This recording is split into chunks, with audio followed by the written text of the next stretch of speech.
Let's stir the pot, mother suckers.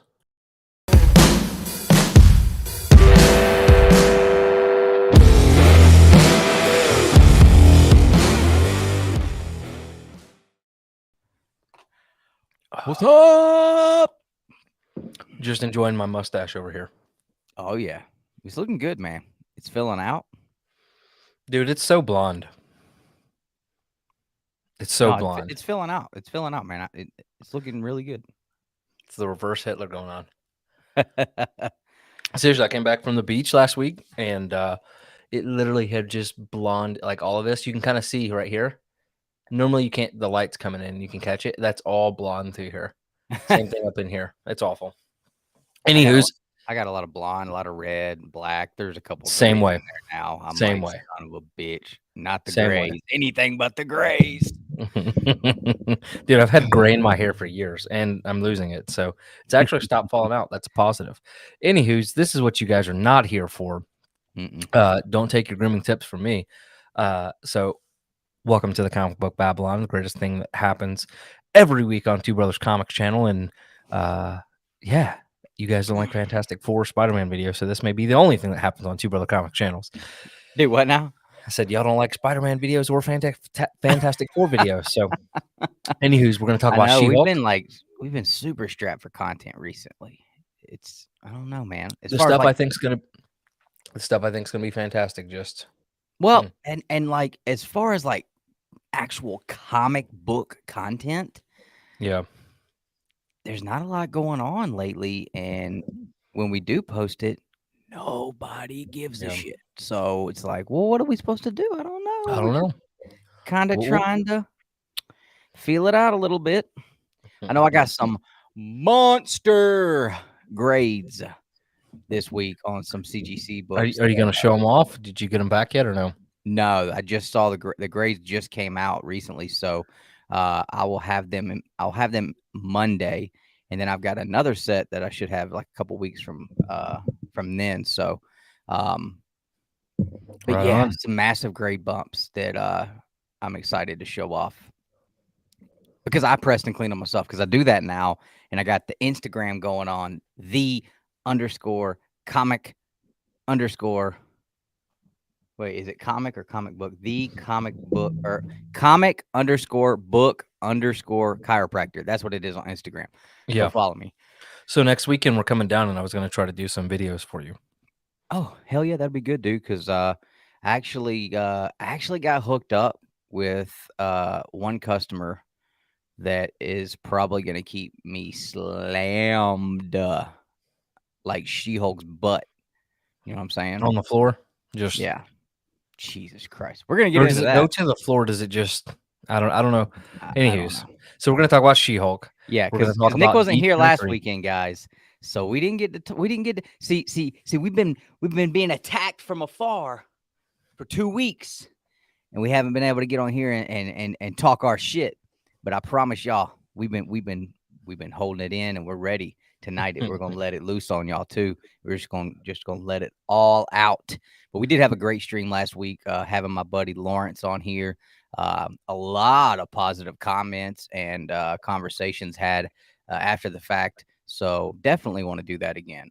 Lawrence is a great guy. If you guys missed last week's stream, definitely go check that out and let us know what you think because Lawrence is a cool dude, man. Mm-hmm. Absolutely. So we're going to do that, talk about everything that did not happen at D23. What else? Man, I cannot get my autofocus. Did anything happen at D23? Nothing fun. Hell, I thought they were streaming the damn MCU news, and I'm sitting here looking at Raven Simone's crazy-looking ass for like 20 minutes before I realized, oh, wait, they're not even putting the MCU stuff on. They haven't been doing that for years. Yeah, I could have swore I saw somewhere that it was supposed to be, so I was led astray by someone else. I don't even remember who it was, but it's their fault. It's all right. I'm glad that I didn't have to waste the time to sit there and not see what happened because, I mean, they didn't. We got the the Secret Invasion trailer. We'll talk about it later. I mean, that was probably the coolest thing, but yeah, I'm gonna have to fix this autofocus. I have no clue. It's frustrating me. What is? I must have clicked something and turned off autofocus. It's so frustrating. Okay. Anywho, I sat in here last night for like 30 minutes trying to figure out how to do the auto 10-second timer on this camera so that I could take the pictures for Instagram for 19th letter where I got the jacket. And I mean, I had to look up Google videos and all kind of. It took me 25, 30 minutes to figure it out. Funny. That's why my camera was messed up when we were backstage. Oh, you had it on camera mode instead of video? It was on automatic settings or whatever. Oh, okay. So, cool. All right, let's hit up this chat, see who all's hanging out. You do that, and I'm going to fix this autofocus. All right. Nosh, what's going on, dude? What's up, big dog? How's that new job going? I know you're finally out training, man. I know you've been waiting for that. So hope everything's going well with that, dude. Get that side hustle back in gear. Georgia Stacker, what's going on? Perry Comics, Cobra Kai.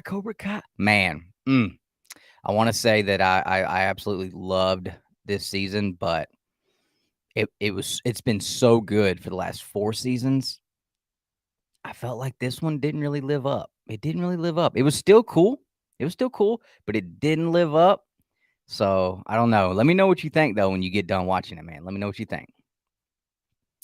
Let's see. I'm just gonna say salami because that's what I see on the end. What's going on? James Sovic, what's up, dude? Let's see. Who we all. Let's see who. All right, here we go. The comic chef. I'm looking like Harley. Who's looking like Harley Quinn? Speaking of Harley Quinn, wait till y'all see. The grade I got back on that beat to death Batman Adventures 12 that I bought.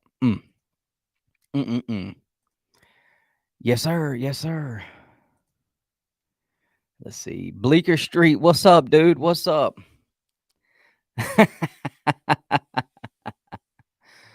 Oh, man.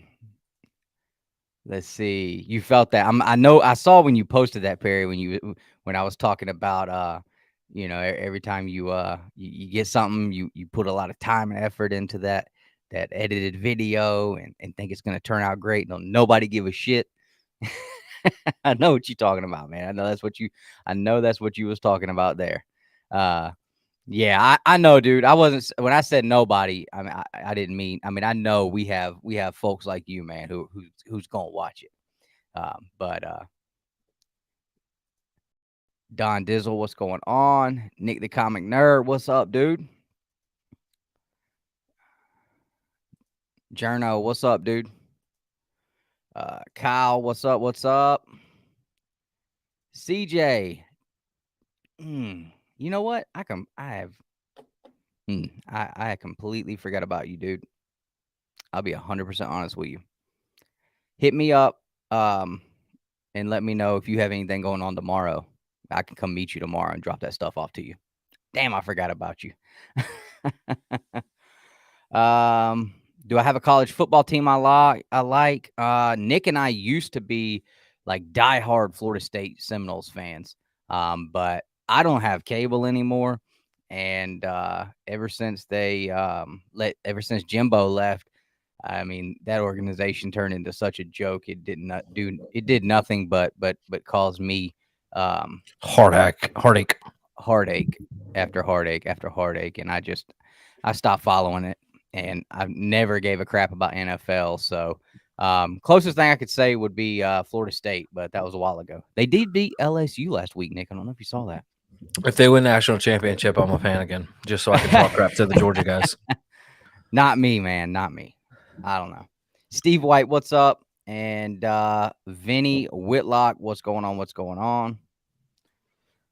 Yeah, cutting the cable. Yeah, I haven't had cable in years. Man. Nope. So I don't keep up with nothing. I don't do Disney Plus. I literally only have Netflix so I can watch Cobra Kai when it comes out. And I got HBO Max is probably the only thing that I really ever watch when I watch anything. And that's because it's including our phone bill. Yeah. Yeah. I mean, what's up, Randy? Randy Legal Burning, man. If y'all ain't checking this dude out, y'all got to do it. Randy, I still think, dude, I don't know. I guess I could see. So Randy did this great Todd McFarlane and Spawn cover. I mean, it was beautiful. Had like the top half of Todd's face on it with Spawn. And I told him, I was like, dude, that would be crazy cool to send in for the Todd McFarlane signing. But, I was kind of thinking, I was like, you know what? Like, Randy might not want Todd's signature on his work, though. That's true. I'm getting feedback from you. Still? Testing. Hello? Hello. Test. We're good on mine. Getting it from you. Seriously? Yeah. Interessante. All right, give me a second. But yeah, that I mean, I don't know if that was, I don't know if that would be something you'd want to do, or just waiting 6 months to get the book back. Yeah, I hear you. But for those signings, I mean, it shouldn't take as long. We're going to talk about that Todd McFarlane signing later on tonight too. On the brother on the left, is that going? Is that me? Me, guys? This guy? Jay Hood, what's up? How is it we have the same setup and mine is... You're not echoing on my end. How about now? I don't know. Oh, sounds better now. Maybe, I swear, I had the iPad sitting kind of close. I don't understand like why my shit can't have any electronics. It might be your audio interface. Yeah, I don't know. I think I'm gonna throw that thing away and get a better one. Warlord, what's up? So, but yeah, we're gonna talk about the Todd McFarlane signing here in a little while too, because and just have a discussion on whether or not we think sending books in to be signed by McFarlane is something, if you're doing it for investment purposes or reselling purposes, whether or not we think it's a good idea. And each one of us probably have our own opinion. We'll look at you guys' opinions, just something that would be, cool to talk about, we thought. So we're going to talk about that. We've been reading the Fantastic Four, starting in issue number 1 in Silver Age. I know I am 25 issues complete right now, so I don't know how far you've gotten since we spoke earlier. Still at the same point. So I think you're 1 issue behind me then. Yeah, I think we're both behind the calendar. Yeah, so I need to read 7 today to be on track.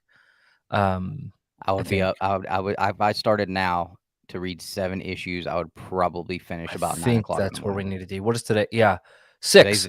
We need to be on the 30th. By the end of today. So, which I've been reading The Hobbit, right? So yeah, like that's a couple 100-page novel, and I'm halfway through it in just a couple days, and that has been so fun. I'm like out here scoping out like leather-bound editions of it, and like it's fun. I enjoy this. That stuff that those books that Jeffrey had look pretty good. I gotta check that out. He said they have like maps in them and stuff. Mm-hmm. All of them do. Yeah. Okay. So yeah, something like 2nd edition or something. I don't know. But so I know you picked some stuff up. You like you're about to show. I've only got 2 things, so I'm gonna show these real quick. I got this fire ash jacket this week, man. I know y'all saw the Instagram post. I don't like using that term fire. It's overused, but it felt appropriate. But yeah, I got to see my son and I got to go and meet one of my childhood heroes, I guess you would call him. But I was a huge wrestling fan as a kid, and obviously through the 90s Attitude Era, Mick Foley was a huge deal at that time. So we got to meet him yesterday and get pictures, and we got some signatures. So of course, I had to get my comic books signed, and I've been holding on to these for a long time, hoping that he would be at a Comic-Con in a state where I would be able to hit one of my friends up and say, hey, are you going to this Comic-Con? Can I mail you these books to get them signed? But I didn't have to because he was local this time. So that was really cool. And this one is probably my favorite. I love the cover. And not only do we get to have a nice day, Mick Foley signature there, or Mankind signature, not really sure what he wrote, but we got the Sacco signature right there because he is on the cover. So that was awesome. Really, really cool. So I can't wait to get those sent off to CGC, because I did have a witness with me. I did. So looking forward to that. It's going to be cool. Hold on. How are you going to get them CGC'd? Because I had a witness with me. Who is your witness? Richie. Oh, okay, cool. Mm-hmm.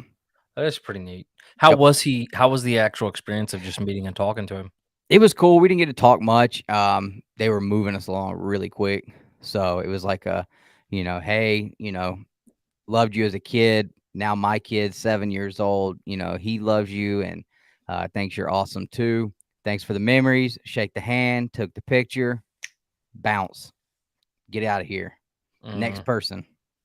So, but it was cool though. It was cool. It was kind of sad, seeing how rough the guy looked. He's bad out of shape and just walks bad, looks out of shape, or looks in bad shape altogether. So, but he puts on the good smile for the picture, but you can tell like when the picture's over, like he didn't look like he was really enjoying himself as much.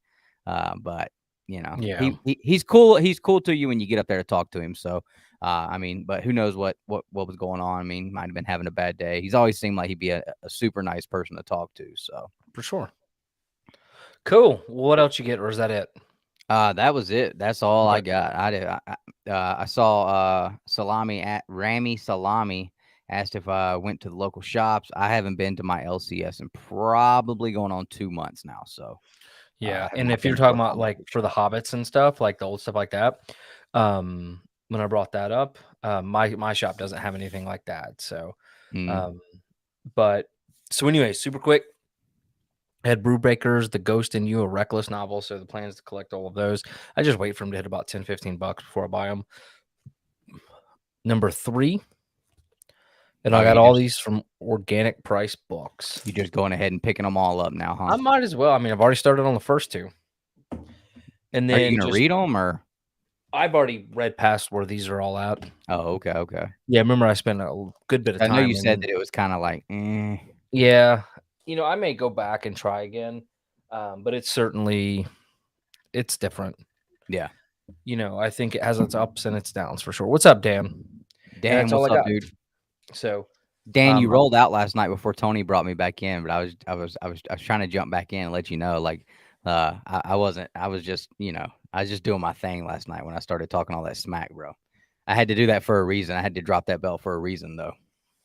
But glad you hanging out, man. All right. So what do we want to talk about first? D23, get that out of the way. Going to yeah, we might as well get. I mean, it's not going to take long. So, all right. So first, look at Ahsoka and Jude Law in a new show. I guess in Ahsoka, and that's some ads. But apparently, they're doing Skeleton Crew, a show about a group of kids who get lost in the Star Wars galaxy. Oh, and then Jude Law is also going to be Captain Hook in the new Hook show or movie. So very interesting. What? What? Yeah, there's a new Captain Hook. No shit. Yeah. They announced that today? Yesterday. Well, you're Pan and Wendy. Oh, is it animated? No, hold on. Oh, it's going to be at Disney? Yeah, of course. That's where it's always been. Yeah, I'll pass probably. Yeah, I mean, likely, but I don't think Pan was. I don't think Hooked was Disney. Hook. I don't know. Was that Disney? Maybe I don't know. May not have been. I do not know. Sam, I am. All right, so this was actually pretty exciting. The Secret Wars trailer. Nosh, organicpricebooks.com.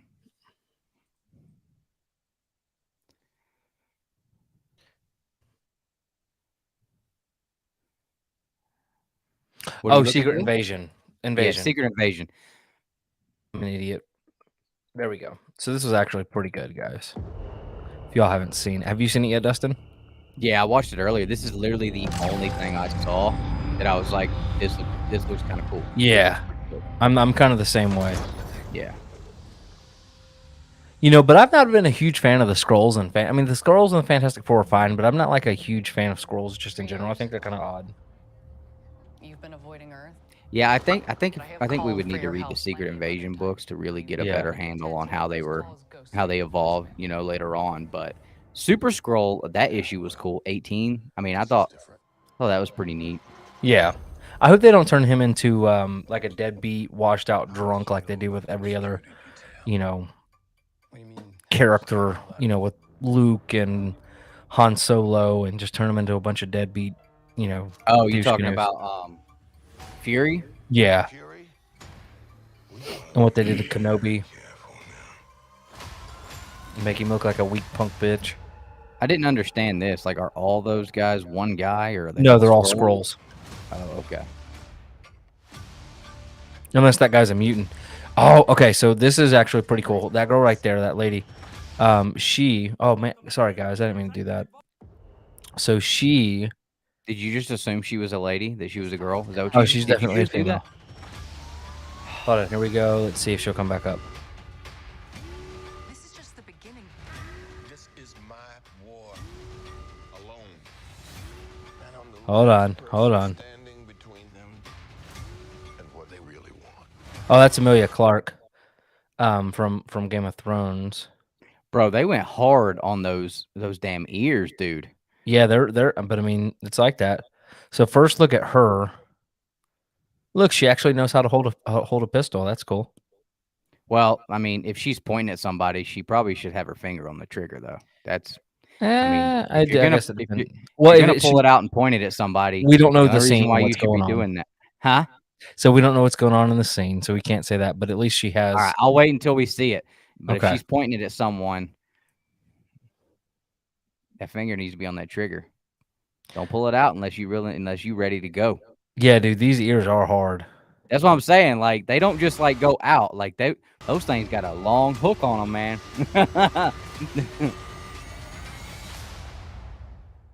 If somebody doesn't have like Talos. if somebody doesn't try to play ring toss on one of their ears, it's a miss for me. He looks like a bad man. So, but anyways, the lady I was going to show y'all, she's actually from The Crown. She plays the Queen. The Crown? It's a show about the Queen of England. So this is cool. Get to see Talos. Pretty neat. All right, and then Thunderbolts casting. Yeah, we definitely a lot of want her to do a bald one. A lot of people were excited about the Thunderbolt stuff. I was shocked that many people were that excited about that.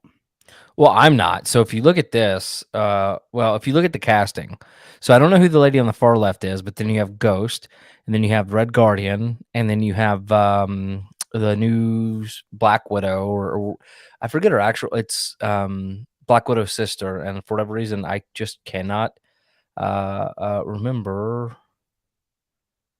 Let's see, Florence Pugh, that's her name. And then Sebastian Stan, which honestly I feel like this is a huge downgrade for him. Winter Soldier does not need to be a part of the B team here, or probably more like the CF team. Oh, they put Winter Soldier on the team? Yeah, look. That's bull crap, bro. That's trash. And then you have. How are you gonna go from being like literally in combat with the A team Avengers to running around in Disney Plus shows as a main character? Yeah. And then you have John Walker, which, that makes whatever. And I think at some point, all of these characters have kind of been a part of the Thunderbolts, but like nobody in this lineup except for Black Widow and Winter Soldier excite me. And then, of course, you have the knockoff Taskmaster that's, just an atrocity to the character. So I don't know. I'm not super excited about it. And like, honestly, all day, never been super pumped about anything. We did get a little bit of Loki, so I'm interested by that. Andor, Yeah, I liked Loki. That was cool. So if they I didn't see any Loki stuff though. So yeah, so let me show you. I'll share the screen. We got there was a little kill them all off like Suicide Squad. I hope so. Everybody but Black Widow. I like Florence Pugh, and then episode 1, boom, all of them. So Loki season 2 will be released Disney Plus sometimes mid 2023. So yeah, it was all closed behind closed door. I want to say Justin had like a play-by-play of it that he sent over to us, but I don't remember. But that'll be exciting. Other than that, I can't think of many So everybody was excited about Werewolf by Night, and we didn't watch that one. Let's watch that one. I did, and I'll give my opinion on it after the fact. And I don't know. when rumblings of a Werewolf by Night show were coming out months ago, this was not even close to what I was expecting. So, and I want to say this is just like a one-off kind of special, nothing like long-term. Oh, I thought it was going to be like a series. I think it's just like a one-off special, like a hour and a half movie or something. Okay. Halloween, you can't escape. So, in none of the this whole, Terror I know exactly what they're doing, right? They're going back to like Universal Monster style. Yeah. Hokey, cheesy. Yeah. Which, if you're into this, they're doing a great job. I've never right. been And I know a couple of people that are, but me personally, I was just like, yeah, there's not a single chance that I would give this 2 seconds of my time. No. Like I said, and apparently that's what's her name? Something Bloodstone, Elsa Bloodstone. Yeah. But yeah, I mean, literally, if you're into this kind of horror thing, like, yeah, I understand there is absolutely a crowd for this, and I was talking to Lawrence about it earlier. Like he was saying, he liked that kind of stuff, and I was like, yeah, I think it's just an age gap thing for me, I just I care nothing for any of that kind of film, and this is just falls right in that category, which means, personally for me, we will not be. It's not something we're going to be, sitting here trashing. But I mean, my personal opinion, my preference, I pass 100%. Yeah, and everybody was like, "Oh, we're getting a female werewolf by night," and it's not. It's Elsa Bloodstone. I do believe, from what I'm hearing. Who knows, though? I don't think that's because the way they were setting that up. I don't think that's Werewolf by Night. I think it's just Elsa Bloodstone. Jackie Russell, Werewolf by Night. Brink, brink, brink, brink. So what else? I feel like I'm missing something. I didn't look at any of the Avatar stuff. I didn't know Avatar was a part of Disney either. Yep. Let me see what we were talking about earlier. D23 announcements. So apparently we got a director for Fantastic Four. That was the only thing we got for Fantastic Four. But at least it's an actor. At least it's a director that did something good in this past phase. So WandaVision, going for us. But yeah, I'm just I'm sitting here like, let's see, Twitter, Marvel. I'm sitting here like, what is, what were we excited? Like, there was nothing, and I don't know if they were hoping like Marvel's was going to be the big deal because, I'm sure people are excited about it, but I don't think like everybody was waiting on Fantastic Four. Deadpool was another one that in my mind, D23 was 100% a yawn fest. Total miss for me. I think this is going to be fun for kids, by the way. The Devil Dinosaur, Moon Realm Devil Dinosaur. This reminds me of back. Huh? What about it? I just think it's going to be fun for kids. It looks they're doing a cartoon show? Yeah. I got it pulled up right now. I'm showing it. I think it'll be fun. It reminds me of like the old Teen Titans that I used to watch like way back when. This is funny. So they were. Oh yeah. Apparently, there's going to be the last Indiana Jones. I'm like, didn't you already try that and everybody hated it? I mean, so I think this is like they're trying to like he mentioned that he's like let shit die, bro. Like well, Harrison Ford actually got pretty choked up talking about it. Hating on it. Look at Star Wars, man. They should have left Star Wars the hell alone. So this guy on the right, that's Akira Yoshida. And then the guy on the left, that's Nick Lowe. Neither one of them actually should do anything with Spider-Man. It's quite ridiculous. Oh, look, this is back when they ruined Spider-Man and has never recovered since. What did those two guys have to do with Spider-Man? So right now he's the executive editor Nick Lowe, and then the editor in chief CB Cebulski, aka Akira Yoshida.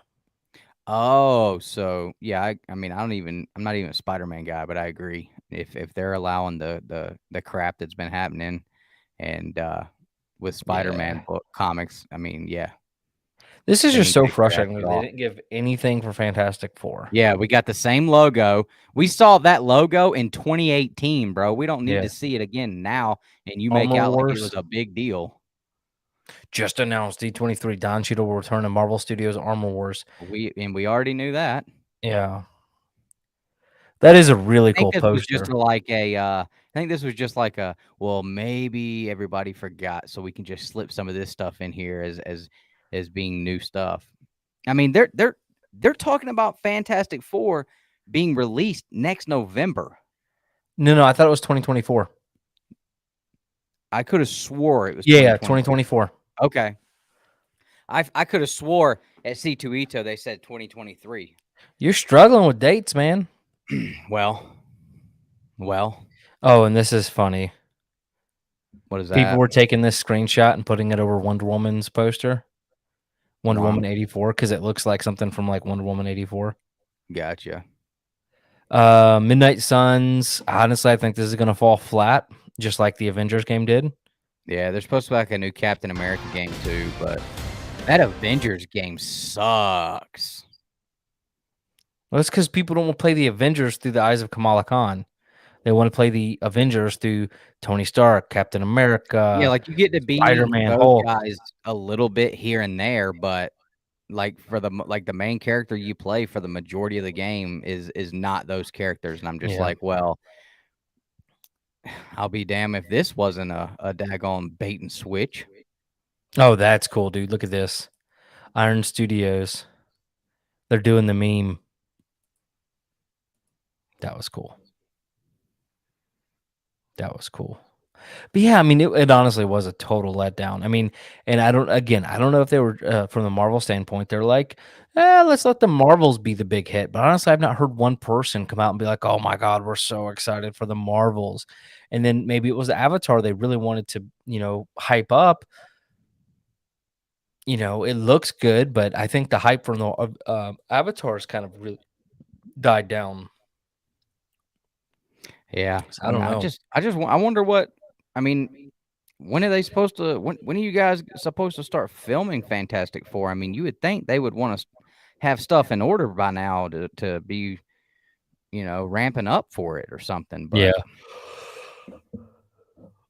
Avatar 4 has just begun filming. What? Oh, 2 and 3 haven't even come out yet. God, they're going to be... Look how old he looks compared to when they started. Who? This guy right here. I forget his name. The main guy. Oh. Because that one came out in, 2008? Oh, I didn't know. I never knew that was the chick that played her. Yep, Gamora. Yeah, I never knew that. Mm-hmm. I mean, it looks pretty beautiful, though. I won't lie. Yeah. Yeah, I mean, I'm looking forward to Avatar. I mean, I hope it's pretty good. I loved the first one when it came out. One of them. Oh, they're letting the original Avatar come back.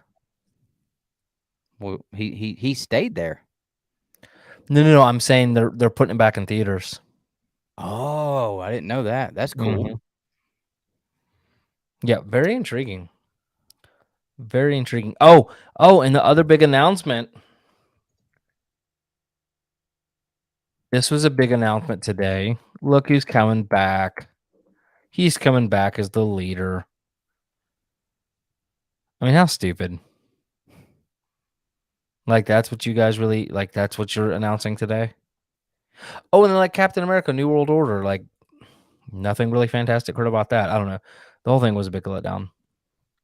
But let Indiana Jones 5... Harrison Ford. So he actually started like crying and stuff. Because they gave him a standing ovation.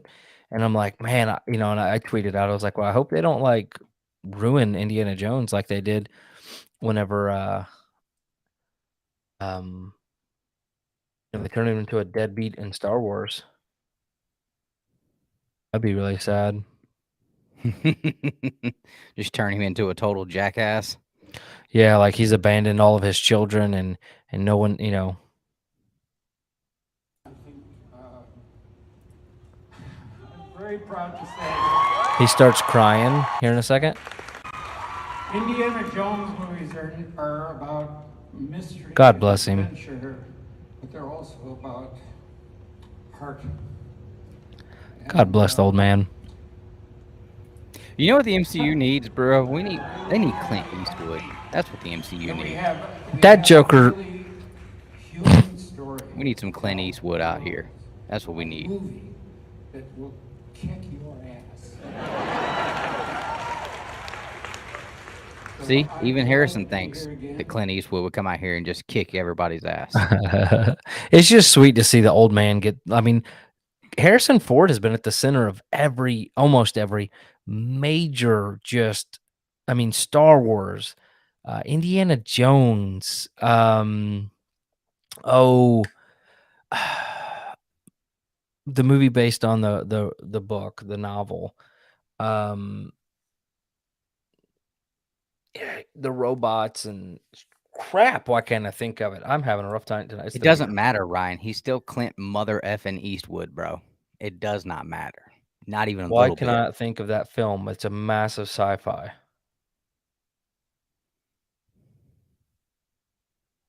Blade Runner. Jesus, I don't know why I can't remember stuff today. But Blade Runner, Indiana Jones, which actually was not originally called Indiana Jones. By the way, guys, if you did not see the Instagram post, we are going to do another meme off tonight. I'll have a giveaway for the voted on by the chat winner. DM us your favorite or best She-Hulk memes. Because right now we only have one. Yeah, we got one from Facebook too. So send us your best and favorite She-Hulk memes to our Instagram DMs. And later on tonight, after we talk She-Hulk, we're going to show the memes like we did before and let the chat and let you guys in the chat basically vote on which one you like the best. So get us some memes in there, guys. The memes. Okay, so it's Valentina Allegra de Fontaine. I actually don't know anything about her. One hell of a name. Yep, don't have a clue. Ain't no way I could have got that one right. Yeah, I still can't get over why these people. It's like that we made them sign contracts. People didn't like them a whole lot, and then we're gonna throw Sebastian Stan in there because, reasons. I don't know. It's wild. Give it a little bit of star power. No, I don't think you're too far off, Dan. Black Swamp just sent us one. Thank you. Get those memes in. I'm gonna have some books to give away. All right. So what else? So D23 showed off everything. What else? Oh, Todd McFarlane signing. Let's talk about that. Yeah, let's talk about that Todd McFarlane signing because I've seen and heard a lot of talk about the Todd McFarlane signing. Which I'm sending a book in. Oh man, that's tough not to do this one.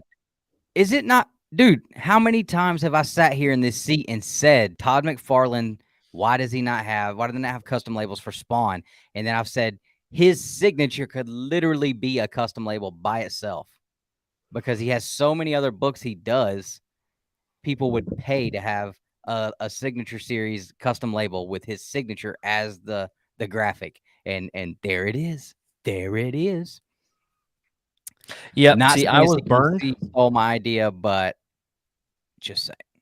I was burned last time I did this because I ended up with T McFarlane, so I will not be partaking.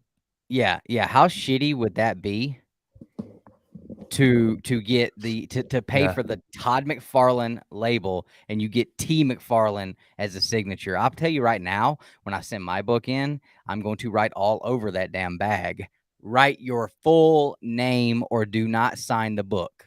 I'm going to write that on there. Like don't sign up for this if you can't handle writing the other 3 letters on every book, bro. You Hey, signed up what's up, for it. Beta Jim? Y'all go check out Beta Jim. He does Yeah, his, he's got some I don't know if he's awesome doing his auction auction going on. tonight or not, but he normally does fantastic auctions. They're very nostalgic for me.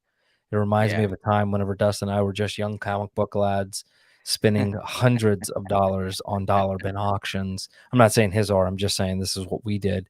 And I may or may not have spent a buttload with JB 2 weeks, 3 weeks ago.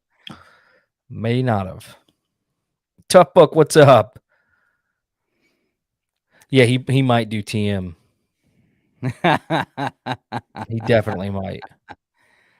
Oh. But yeah, so part of what Ryan said kind of goes into the conversation here, where a lot of people look at these CGC signings as great opportunities for flipping or investment or reselling or however you want to look at it. And sometimes, you know, absolutely they check out and it works out great. But I just thought it would be something to open up for conversation with what we all think about it, because my take on it is when Todd McFarlane does a signing, you know, there's going to be 576,000 Spawn #1s, Spider-Man #1s of all covers. There's going to be 9 million Hulk 340s. You know, tons of those kinds of books, which are the big money maker. Yep. Todd McFarlane books. And my worry is when all these books come back, everybody's going to get them back around the same exact time. Bro, the market's going to be so flooded with these books. So, is there going to be enough people that are going to buy them specifically for that label? Because there's an overwhelming amount of Todd McFarlane yellow label books out there already. So what I will say, in my opinion, I mean, we saw this a couple years ago when he did it. It's been what, 3, 4, 5 years ago now he did it.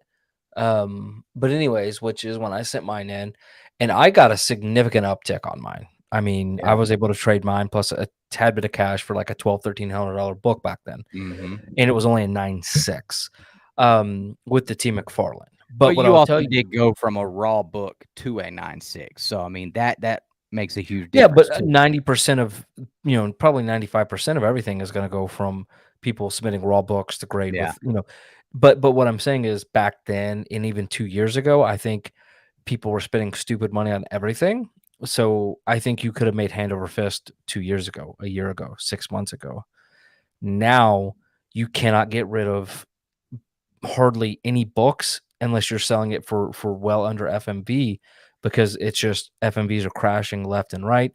People are not throwing out their money on silly things that they don't necessarily need. We're in a recession. Gas prices are historically high. Yeah, I get that they're lower now than they were 6 weeks ago, but they're still significantly higher than they have been. Yeah, by the end of November, beginning of December, they'll be back up easily. And, you know, there are layoffs happening left, right, and center across the board. So it's a bit of uncertain time. So I don't think now is a good time, but maybe there's a big come up when the economy turns back around, right? But I think it's going to be flooded. I don't think there's going to be you gotta think about the price that it's going to cost you for his signature. It's only $120. Yeah, but that's a lot. When you think about, okay, say you don't already have the book. Yeah. You go buy a Spawn #1 and one of us. Gobble, gobble, one of us. We accept that one of us. Gobble, gobble, one of us. We accept that one of us. Gobble, gobble. See, he's only like 5 minutes from the house. I hope that red light was on. Hey, check out Parlor Donuts that just opened up at local. Did they talk about Daredevil today? I think it was very remotely and just mentioned he came out, but it was, again, they just kind of passed over it. Oh, It wasn't like I didn't see. I haven't seen anything. Vincent about D'Onofrio Daredevil. came out. Like again, it was just it would be really exciting if you were there as a D23, attendee, but like everything that happened was not really. Yeah, I didn't see anything about Daredevil, so I had no idea. I mean, we knew about Daredevil at C2E2, and we talked about it pretty heavily That's then. sick, but dude. I had no idea about that. Oh, and then Dustin, to your point with Randy, he will not sign any parody covers, so he will not sign Randy's work. Well, F you then, Todd. He said he will only sign books and characters he has worked on. Which, you know what? Like, I appreciate that because there was a time where Yeah, but it's Spawn. I know, but if he doesn't say parody, like do a blanket statement, he's gonna be signing bullshit. For me, a DU parody cover poos. would be like an homage cover. Yeah, well, and technically, even and again, not to like get down. No, I mean I see what you're saying. I just yeah. word your shit better, Todd. Like if I didn't draw it, if it wasn't licensed product from me, don't give us that black flag run around wording. Come on now.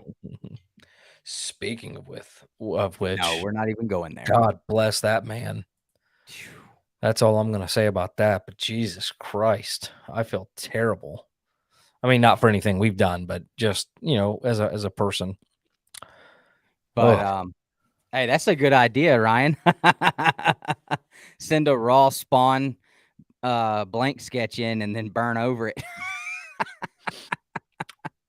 Big brain move. That would be cool. Is he doing any type of sketches or remarks, or is it just signatures? Probably not, dude. He can't even sign his full name. Come on now. You know what's going to be funny is he's not even probably going to go down to Florida. He's probably just going to do it up at his house. I don't know. He said he was making the trip to Florida, but who knows? No, is he? Okay. That, I mean, logistically, it would make sense, right? I mean, he's not going to be able to have thousands of books sent to him, but or probably tens of thousands. I mean, I bet you he's going to easily clear $1 million or $2 million off of this stuff.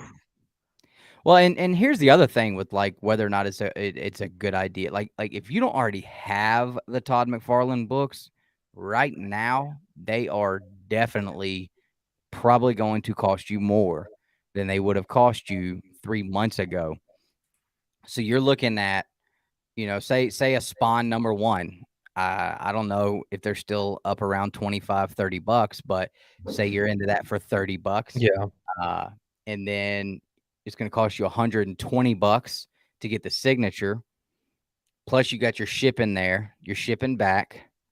Does the signature include the grading and all that, or is that just for his no, that's all of it included. So you're into it at $150 plus shipping there, shipping back. So that's probably another $40 to $50 easy just for shipping there or shipping back. So deep dive $30-$40 there. I mean, you're probably going to be into this book no matter what it is. Yeah, close to $200 if you don't already have the book and you buy it on a Spawn #1, bro. If you don't hit the 9.8, yeah, it's tough. But so deep dive, I know that #1 is one of those books. It's a 9.8 or nothing. Can I finish? Yeah, go ahead. So deep dive, because there's a lot of books like that are, if you don't have it in 9.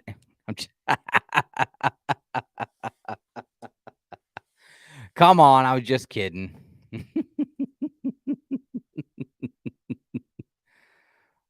He turned his camera off and everything. I'll leave too, and we'll just sit here and look stupid. I mean, we can do that while we're on here, but go ahead. There was a time where he was doing his Spawn thank you variants for like 300 and some of these other ones and these recent thank you variants. And there was an issue with it because he was signing them all at his own office and then sending them to CGC to be graded when, according to their own rules, they have to be witnessed and all this, that, and another. And it was a bit of a thing. That's all I was referring to. That was all. CGC breaking their own rules? Come on, dude. Don't even try to act like that. They My don't do allergies. Oh, I was in the garage today. All right, I'm feeling better. I'm no longer frustrated. CGC would never break their own rules, like saying you can sign them at your house and just give everybody a gift certificate for the grading.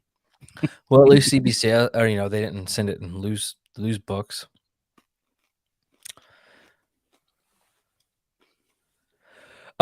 Justin is not on the show. Justin, so that's is not on the Dustin, show. or aka Douche Canoe, and I'm Nick.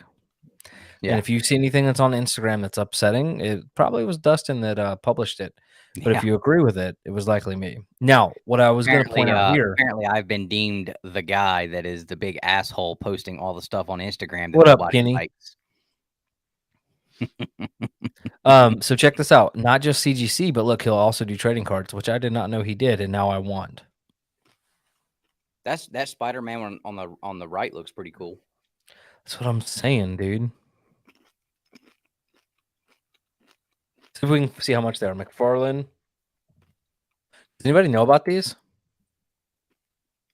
I'm gonna see if anybody's been sending us some memes. We better have some memes in the DMs.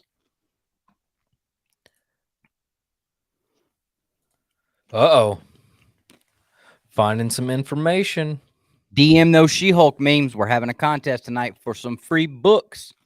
Just DM us your favorite She-Hulk memes. I saw yours, Christine. Thank you. Christine, we stopped by. Listen, we came all the way to Haven. We went and had breakfast, came by Haven, got there about 9:30, 9:40. We were going to go in early, see Josh, pick up the thing because Ellie wanted to see Josh. And Josh is like, well, I can't come in. My wife is experiencing COVID symptoms, and he's being a nice person. But I then sent him a video of my daughter going, but I want to see Josh. And she was very disappointed, very upset. And then I left him a really fun nerd review. If you guys ever want to do anything fun, you can only do this if you leave a 5-star. But I went to Haven Comics on Google, and let's see if the newest one's there. So this is mine. What can I say except you're welcome? Welcome to the greatest comic shop in all of Alabama. The comics are great and the prices are right, but the people here are the best. When you walk in, you know you've hit the jackpot, Tiger. No Parker luck here. Just a high-quality fortress of solitude for all nerds. May God bless Haven and the Force prosper. And may the Force prosper.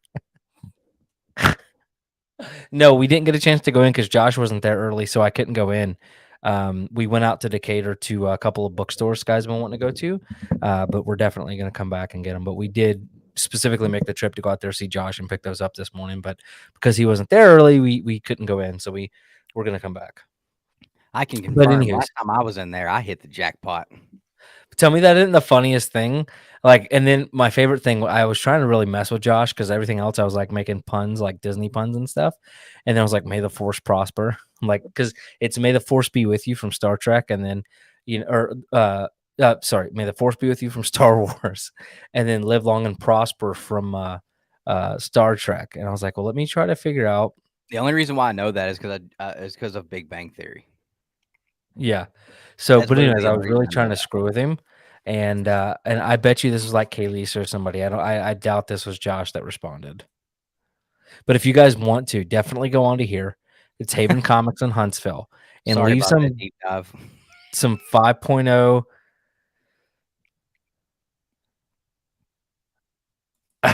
Yeah, we'll talk about it. Yeah. My apologies. We stopped after 2 or 1. No, I stopped after 2. I may go back and give it a chance. I didn't make it at 2. But anyway, so y'all go do that. Leave something stupid and funny on there. All right. What were we talking about? Oh, McFarlane era Spider-Man cards. Yeah, man, I didn't know that was a thing. I'm super excited about that. But as far as an investment goes right now, no, I wouldn't put a whole lot of stuff. You might be able to make some.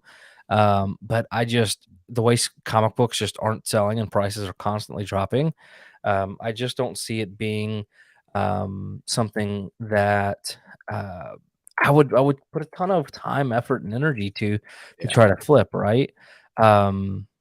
So also, because I mean, there's a couple of books that in high grade and with his signature are going to be something people are just really, really looking for and hard to get a hold of. But I mean, it's not like you're slinging FF5s, X-Men 1s, and AF-15s, So Check this out, guys. The book I'm sending is Flaming Carrot 27. Is the first and only time Todd McFarlane ever did the Teenage Mutant Ninja Turtles, and he did that cover. So that was one I've said for a couple, like a year or two now, that if he does another signing, I'm sending my Turtles book in. Look at this crap, dude. It's cheaper. $800 for this. Oh, that come out today? Yeah, this is the one that came out at the expo.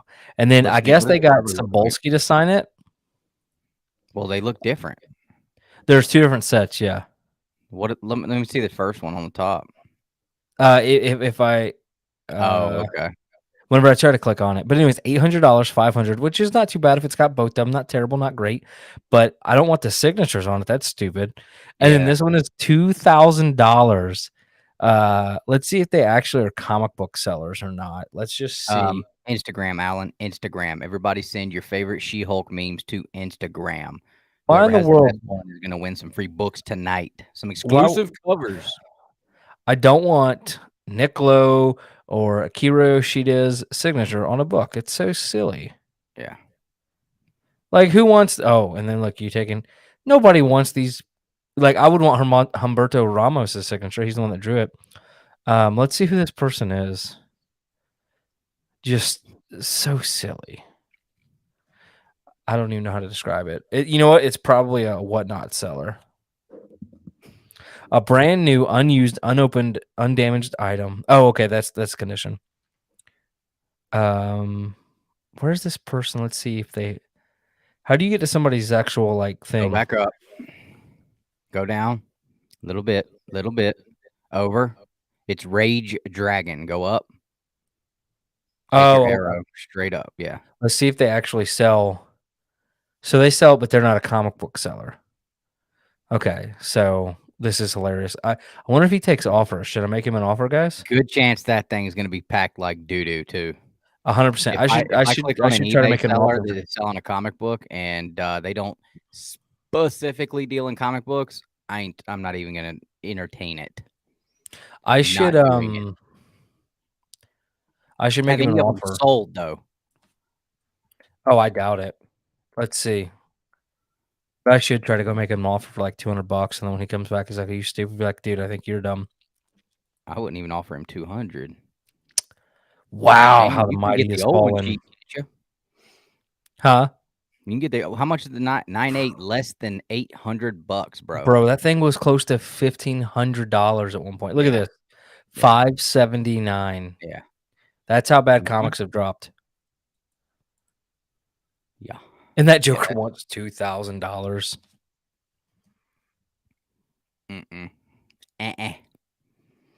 Ooh, look at that. Okay, so $699, $750 less than. Those aren't signed. Those aren't signed. See, I would pay more for the unsigned versions than I would for the signed versions. So, those people are probably smarter people. Yeah. A lot of times anymore, a raw book signed, a lot of us are going to stay away from that at this point. Yeah. And I think there's a lot of people that aren't in tune with modern day comic collectors that don't know that, and they think I see it all the time where people are like, "Oh, this is signed, it's worth more." Oh, like, check this out. No, it's not. Check this out. Especially a Stan Lee signature, I wouldn't even touch it. So unless he somehow managed to get 2 copies of this, but look, he says he sold it for $750 or best offer accepted, and then he relisted it for $800 plus. So that didn't actually sell.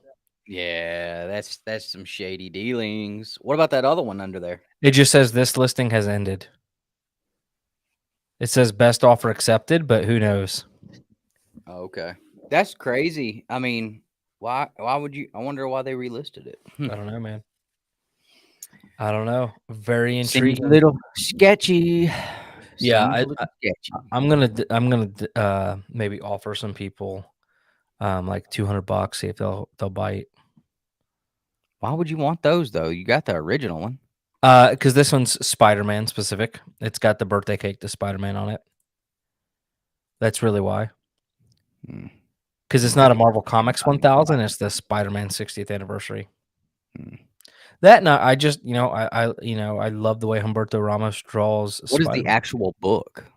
Whoa, it's Marvel Comics 1000. You're an idiot, dude. It is not a Marvel Comics 1000. It's the Amazing Fantasy 1000. But this year, though, they did give out 2. So like if you went, you got 1 of each. Interesting.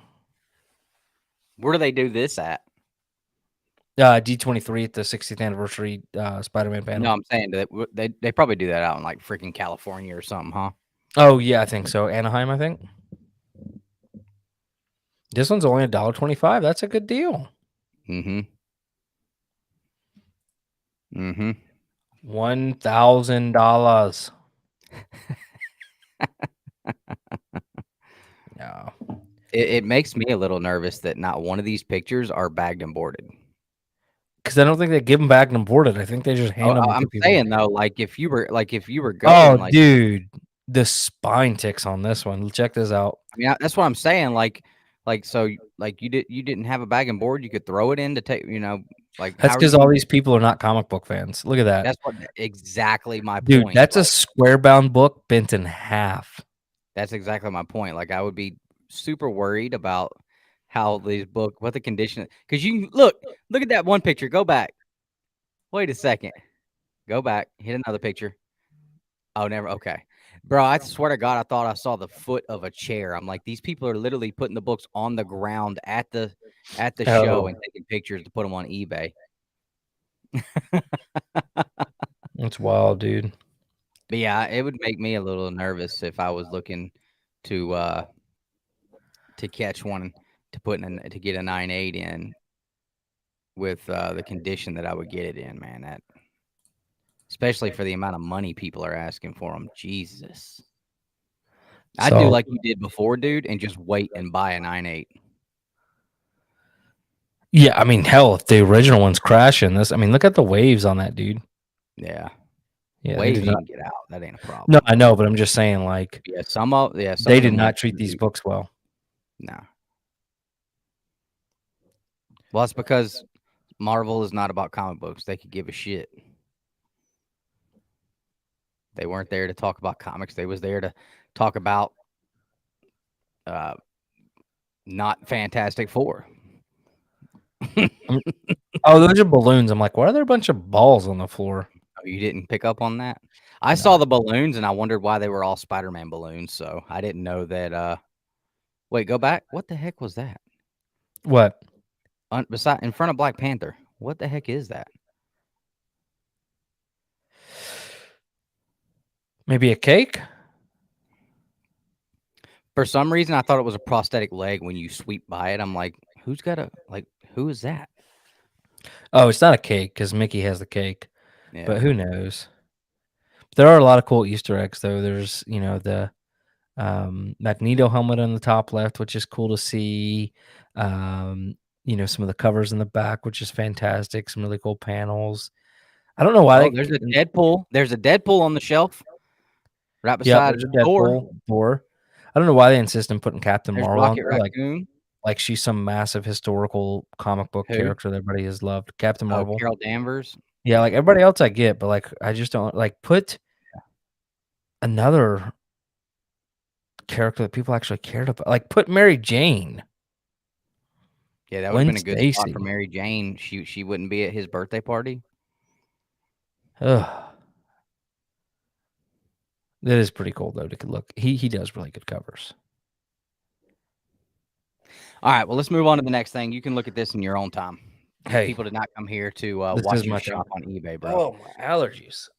What do we want to get into next? Do we want to get into Fantastic Four, the reading of issues 1 through 25 and our thoughts, or do we want to get into She-Hulk? Are you downloading memes, or do I need to go do that real quick? We weren't gonna do the memes till like the end of the show. No, I know, but I'm just trying to get prepped. Oh, I just figured you'd pull up the Instagram like you did last time. Yeah, but there. Well, I'm gonna download a few and do Okay. it because I don't want to take the chance of showing messages that maybe we shouldn't. We're Okay. not talking about Jack tonight, so. Okay, so All right, what do we want to do? Fantastic Four. You don't like Ashy Hulk? Ash Hulk? No, it's been our absolute favorite. I got a big poster on the wall now. All right, I'm gonna check some of the comments while you do that, so that What up, Mighty? let's see. Let's get back down here a little bit.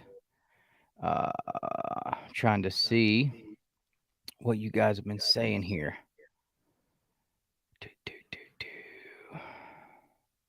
Alan, I can't show this. What is wrong with you? All right, Jerry Bree says, not sure who they made She-Hulk for.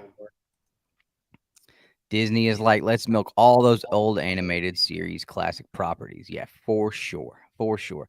I heard a lot of people did not like was Pinocchio one that came out recently? I heard that a lot of people didn't like that. Oh, I yeah, saw that was something terrible. that they're going to do like a Mufasa movie. I don't know what that's supposed to be about. They did the live action Lion King and, he dies, but Thunderbolts is going to be one of the Disney Plus TV shows. So not 100% sure what they're going to be, who they're going to be going after, or it's kind of like what the antagonist is going to be. Yeah. Let's see. I didn't much enjoy the Secret Invasion story, so not really excited for that one. Okay, yeah, I haven't read the series yet. I'll probably try to get into it though before I watch the show. Okay, I got a few of them. I'm assuming Dan's talking about Secret Invasion. Yeah, it looks good. It looks good. They better improve Taskmaster. Probably not. He or she will probably. Yeah. So honestly, though, Taskmaster, they had such an opportunity to make such a badass villain, and then just the everything about it was just horrendous. The story, who it ended up being, the character development was nothing, just, and then you're gonna make it his daughter, but then you're not even have his daughter doing anything. It's gonna be a guy doing it all, and it's like, okay, so she's like, dude, it was terrible. The whole thing around was horrendous. It really was a huge letdown in the Black Widow movie that otherwise was, outside of the rough CGI was, relatively interesting. A little late, no real risks, but I thought it was an enjoyable movie. Alan, dude, okay. Dude literally sent over how should I put this? Well, knowing Alan, I don't doubt that it is something we definitely probably cannot. It is certainly a Oh, I'm sure. Yeah, I saw that coming. Yeah, well,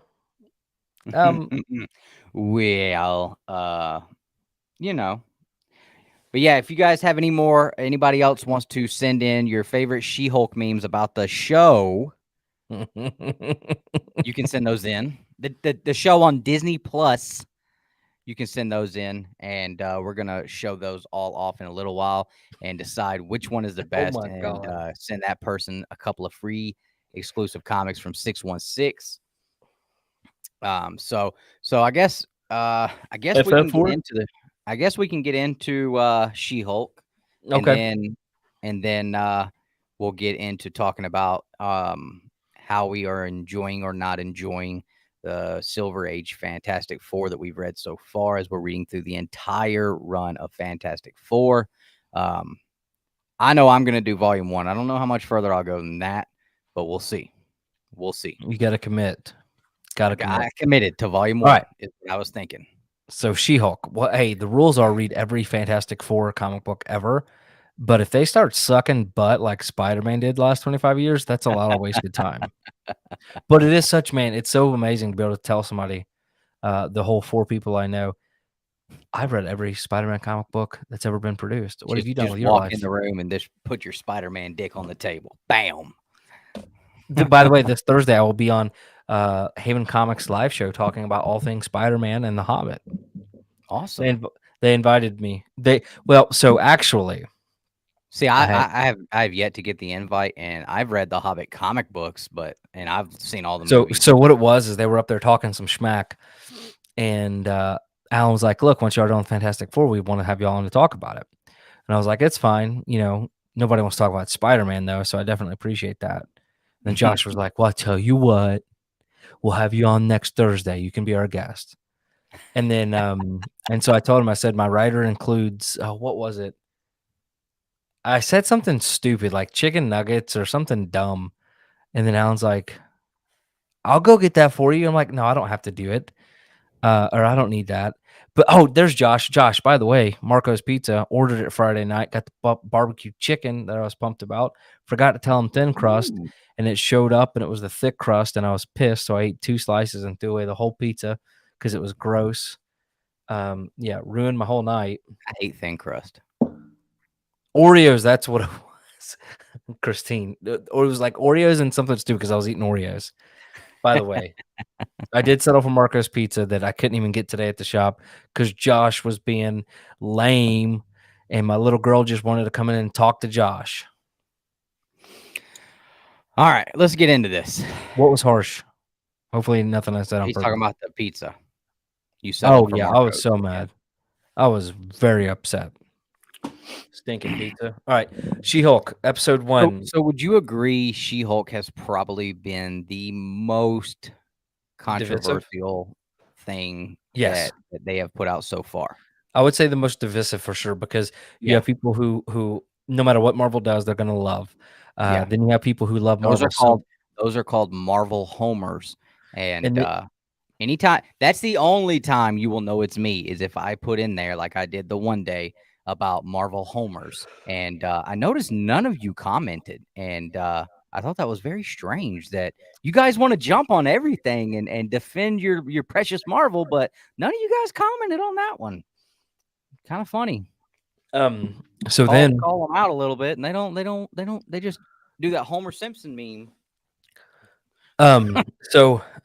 And I actually read some She-Hulk comics. Like I invested quite a bit of time before the show started reading. I want to say I read what was it, like 15 of the Byrne run and some of the original run.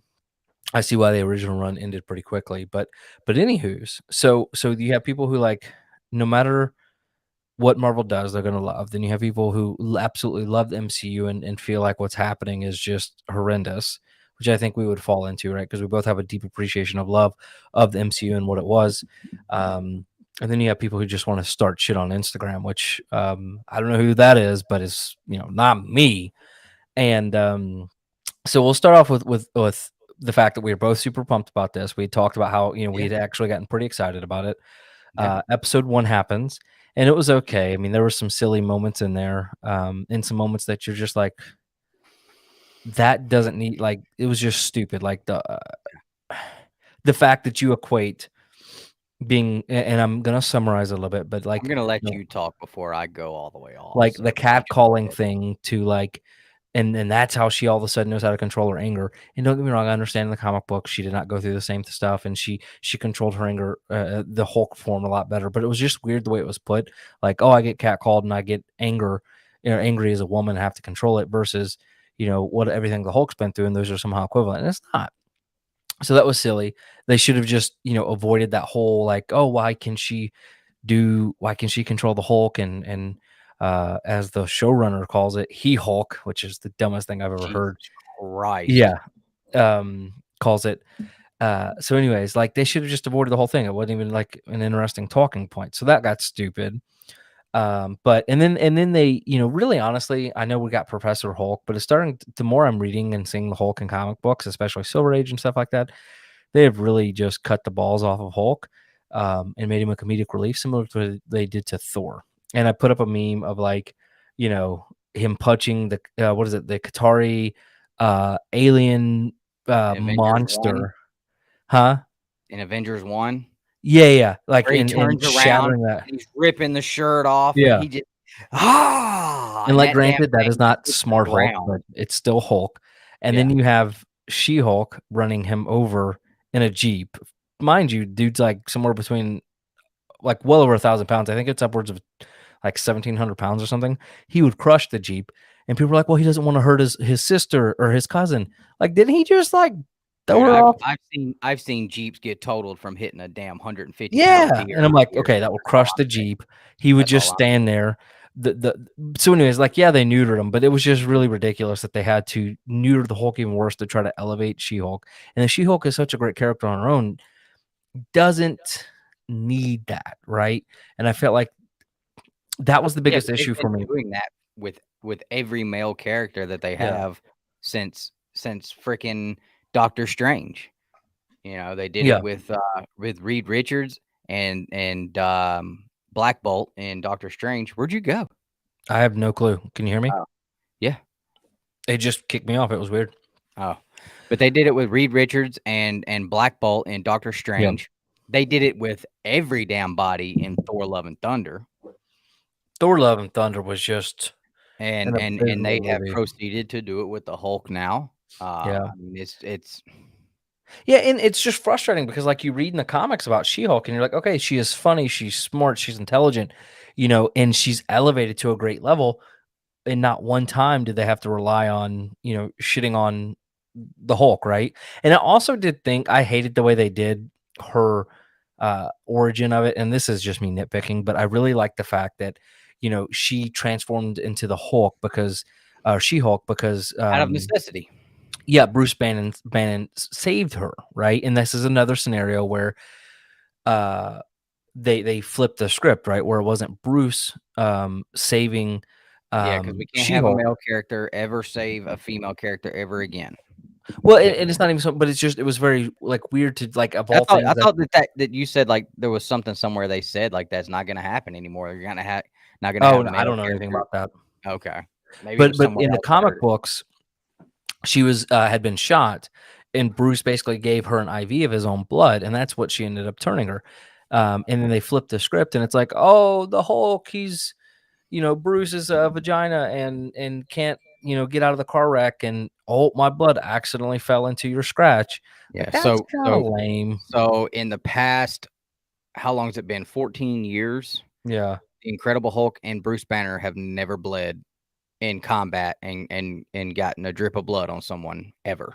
Yeah, which is very interesting, right? Ever. So yeah, that whole thing, and again, that's me nitpicking, but I did find that, and I was like, okay. But overall, like, it was funny, it was lighthearted, it was kind of what we expected, it was corny. And then episode 2, what happened in episode 2? Because I stopped after the one where she was supposedly, I didn't watch it. I heard, was that the one that where she was just trying to get somebody to hook up with? No, that was the recent one. Oh, okay. Yeah, that was episode 4. Episode 3 was the twerking one, which is... No, I thought that was episode 2. Was episode 2 the twerk? No, because I watched the first 2 and didn't watch the twerking one. I'm pretty sure it was episode 2. Give me a second. I'm pulling it up. And episode 3 was last week or I don't know. No. Okay, so episode 3 is when she was twerking. Episode 4 is when she was just spent the entire time trying to hook up with people. Episode 2 is she was just hired as the prestigious law firm where, so basically she was brought in, she was hired by this law firm to represent superhumans. And that episode was fine. Like, I didn't think there was anything really interesting. She took on the Abomination as a client, but like there was a lot of humor and a lot of fun and stuff like that in it for the most part. I don't know, but that's not canon, man. This is supposed to be the same Hulk. I'm just making a joke. But yeah, I mean, I don't know. When you have these two women directing the movie that know jack shit about the characters and could care less, they've literally one of them literally did an interview talking about like this was not they were not making this a superhero show. It was about She-Hulk doing laundry and or She-Hulk not doing laundry, She-Hulk trying to find clothes to wear, and her mother wanting to know when she's gonna have a baby and this, that, and the other. And I'm like, so and it's certainly, and if we're gonna be candid about it, right? It wasn't made for people. It wasn't made for us, right? It was made for people who enjoy Sex in the City and that kind of thing. yeah. But again, you're kind I've of never seen it's just that shit, so I don't know. well, it's just like a kind of like a weird raunchy female comedy from back in the day. It's kind of like how would you guys describe it? Not soap opera, opery. Sitcom. A sitcom, yeah. American comedy drama series is how they refer to it as. It was from the 90s, but it was very dirty, if you will. But so anyways, like the first two I was fine, and then really what stopped it for me is when I woke up, looked up, and I just see her twerking everywhere and Megan the Stallion, and I'm like, of all people that you're going to bring into a show, or young girls, and like, you're like, hey, it's a young, strong female character, which I love the idea of. I wish there was more of that. Sex in the City, not Sex and the City. Look, maybe they're having sex, okay, and then they're going to the city, and then maybe they're not doing it in the city, okay, or maybe they're having like sex and the city's watching. I don't know. Maybe there's somebody named City. But like, when I woke up and I'm like, okay, and it would be, so we saw the twerking stuff, and then you see Megan Thee Stallion. If you don't know anything about her, you go look up her music, the clothes and the lyrics and the things that it's not about the dancing so much. I mean, twerking is disgusting if we're being honest. I mean, you're literally clapping your butt cheeks together whilst, I mean, it's I wouldn't really call it dancing. It's more of a stripper move. But that's just me, right? Like I wouldn't want my daughter to look up and be like, "Oh, this is what it means to be a strong woman." And that's just very, I don't know. I don't care, Alan. That was enough for me not to want to put it on in my house My anymore. turn. So here's my issue with She-Hulk. I could give a shit about whatever the dance was. Don't care. Could not care less. Whatever. Yes, Ryan, twerking is disgusting. It's literally taking your ass cheeks and doing this. It's like, how do you find that super attractive? I mean, you want me to? I mean, I can like rub my butt cheeks together if you want me. We can start up an OnlyFans, start cash apping, Ryan. I'll do it for you. Yeah, I could give two craps about the dance thing. Like, whatever, I don't care. I mean, it looked like the whole CGI of, like, it looked horrible from what I saw. And but I ran these thoughts by my wife to make sure that it didn't seem like I was being what everyone says. If you don't like She-Hulk, which is why I put in the title, you're not allowed to not like She-Hulk, because if you say you don't like She-Hulk, you're a misogynist and a sexist and a mansplainer and blah blah blah blah blah blah blah. Like, you say, I could give a damn if you think that I'm any of that. I do not care. But I ran these thoughts by my wife, and I actually just I laid the scenario out for her, told her what happened and what's going on, and I asked her what her thoughts were, and they pretty much lined up with what my thoughts were. In the episode 1, we spend so much time on the message of how horrible men are, and all men are just dogs, and all they want to do is sexualize women, and look at us as sexual objects, and have to deal with the catcalling, and I have to deal with men and looking down on me and looking at me like this and that. And then we get to episode 2, or excuse me, episode 3, I guess, is when the whole dancing thing happened. Again, I could give a shit about the dancing. Don't care. I wouldn't classify it as dancing. It's clapping booty cheeks. The fact that they brought in that woman, and I had no idea who she was, and I looked it up, and I was just like, Jesus Christ, people, this is actually music people are that is popular. This woman is a filthy person, absolutely a filthy human being. Yeah, I don't have a daughter, but if I did have a daughter and I caught her listening to that trash ass music that this filthy ass woman is out here putting out, her ass will be whooped all over this house. And y'all wanted to holler about Dustin and grew up in Footloose Town. It'd be Footloose Town. You're goddamn right. It'd be Footloose Town out here if I caught my daughter listening to that shit. I promise you that. and let's be clear. There's also a lot of other male artists who are just as bad, and like it's not just for sure. to it. But she's the one they brought on the show, who is out there. She's basically out there advertising herself as a sexual object and completely representing the image that in the first episode they were trying to say is how men look at women, and that's bad. So I'm like, how are you gonna like, how does that even make sense? You're contradicting yourself here. These idiots are so dead ass set on shitting on men with this damn series. It seemed like in that episode 1, and then all of a sudden, but we're gonna bring this chick in that is all about everything that we keep saying that we hate men for looking at us like.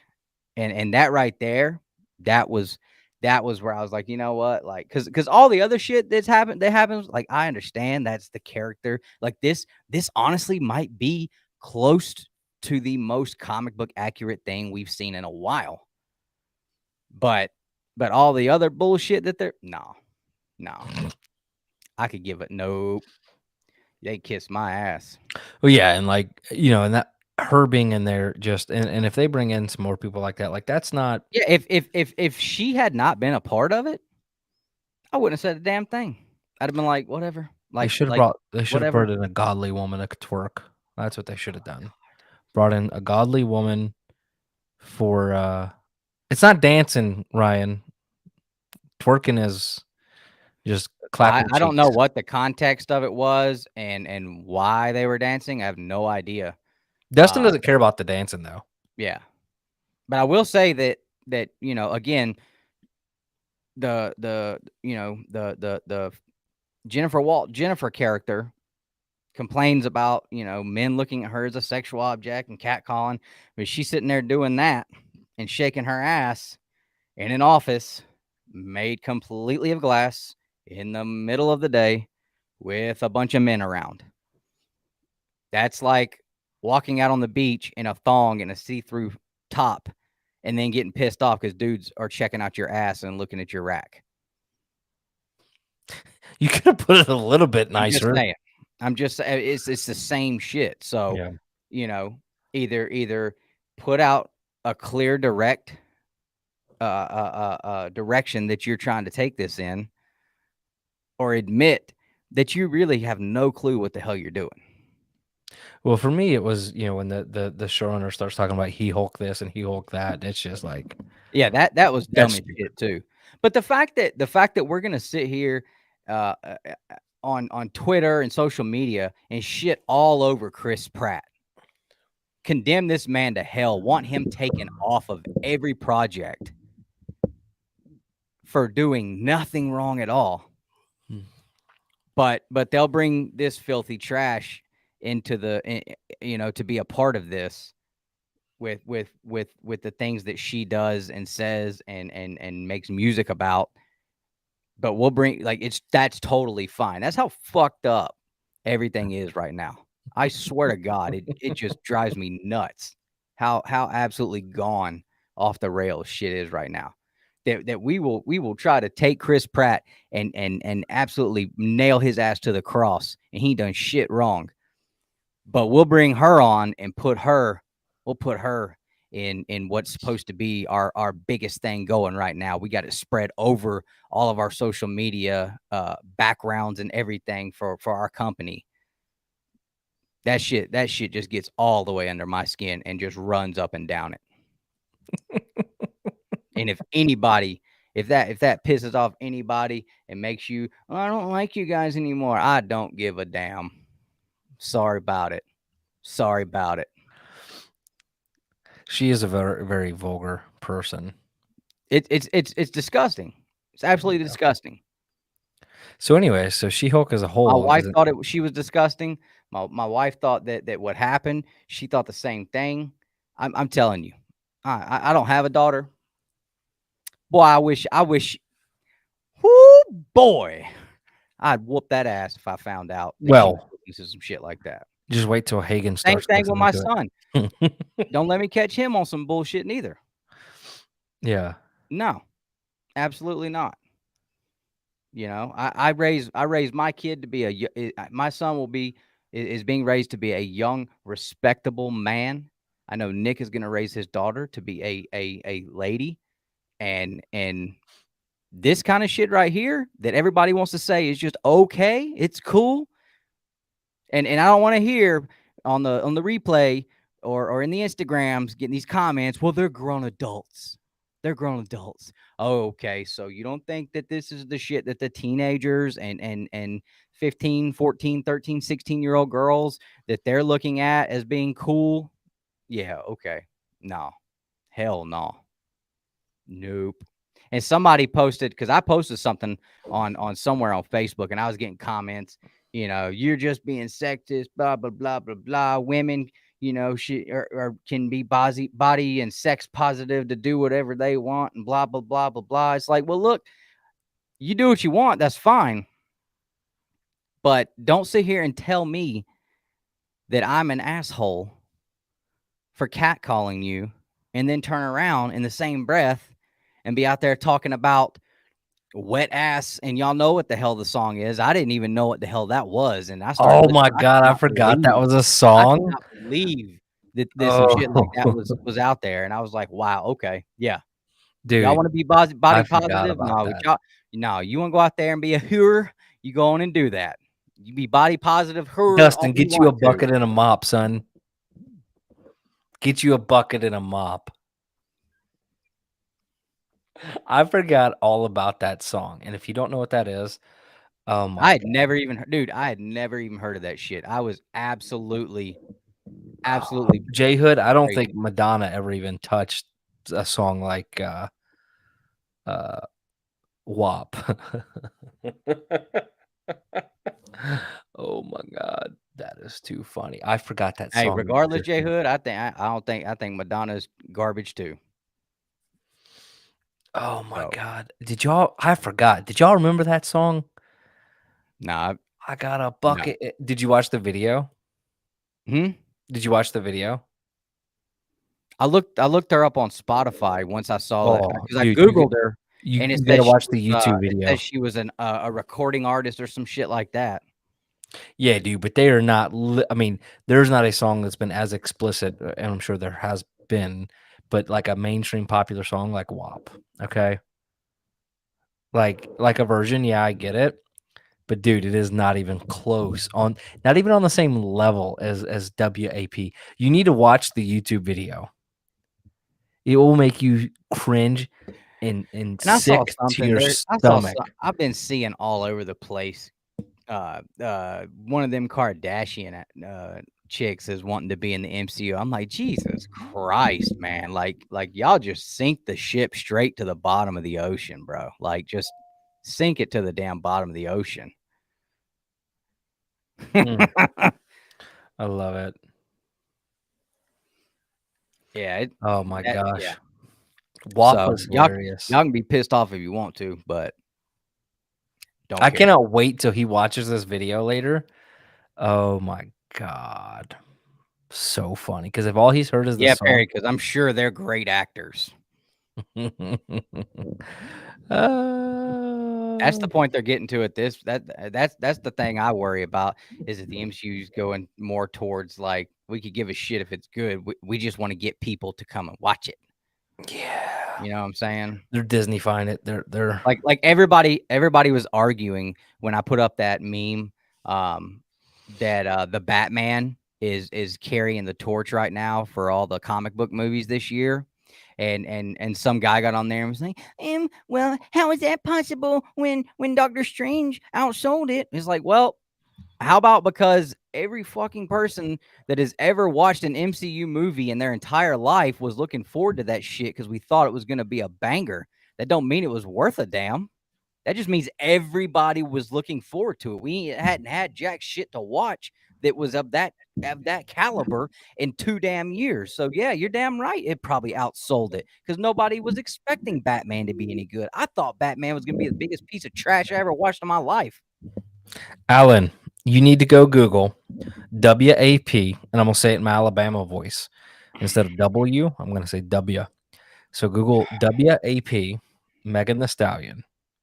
Watch the YouTube video. Warrior punk asses have just got on my damn nerves lately. Yeah, so Google it and look for the fact that it like, and they did a live thing to it and all. But definitely, I mean, Alan, go do that. Come back in about 4 minutes. Let us know what you think. I'm so excited to let Dustin watch this with me afterwards because I can't let him watch it live. One, will get copyright struck. Two, like he's already heated, and it's just, you know, like it's She-Hulk. But once he sees this, he's gonna be so much. She-Hulk thing is just the fact that I know what you're. I know what somebody you're like saying. me, Alan, you got to, dude. Person who actually has some values and morals that they have in their life and that they stand on.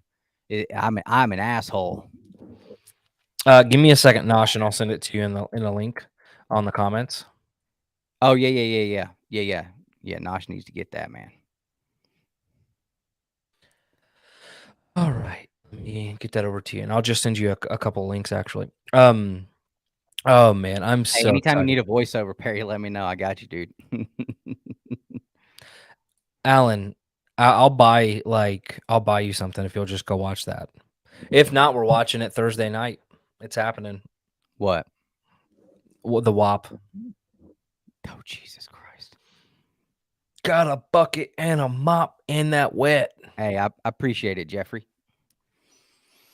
Yeah, I mean, you know, for a long time, we were really worried about ever really giving an opinion unless it wasn't something that would be controversial. But you know what? If you guys like us, cool. If you don't like us, hey, me and Nick will just sit here and hang out every Saturday night and talk to each other.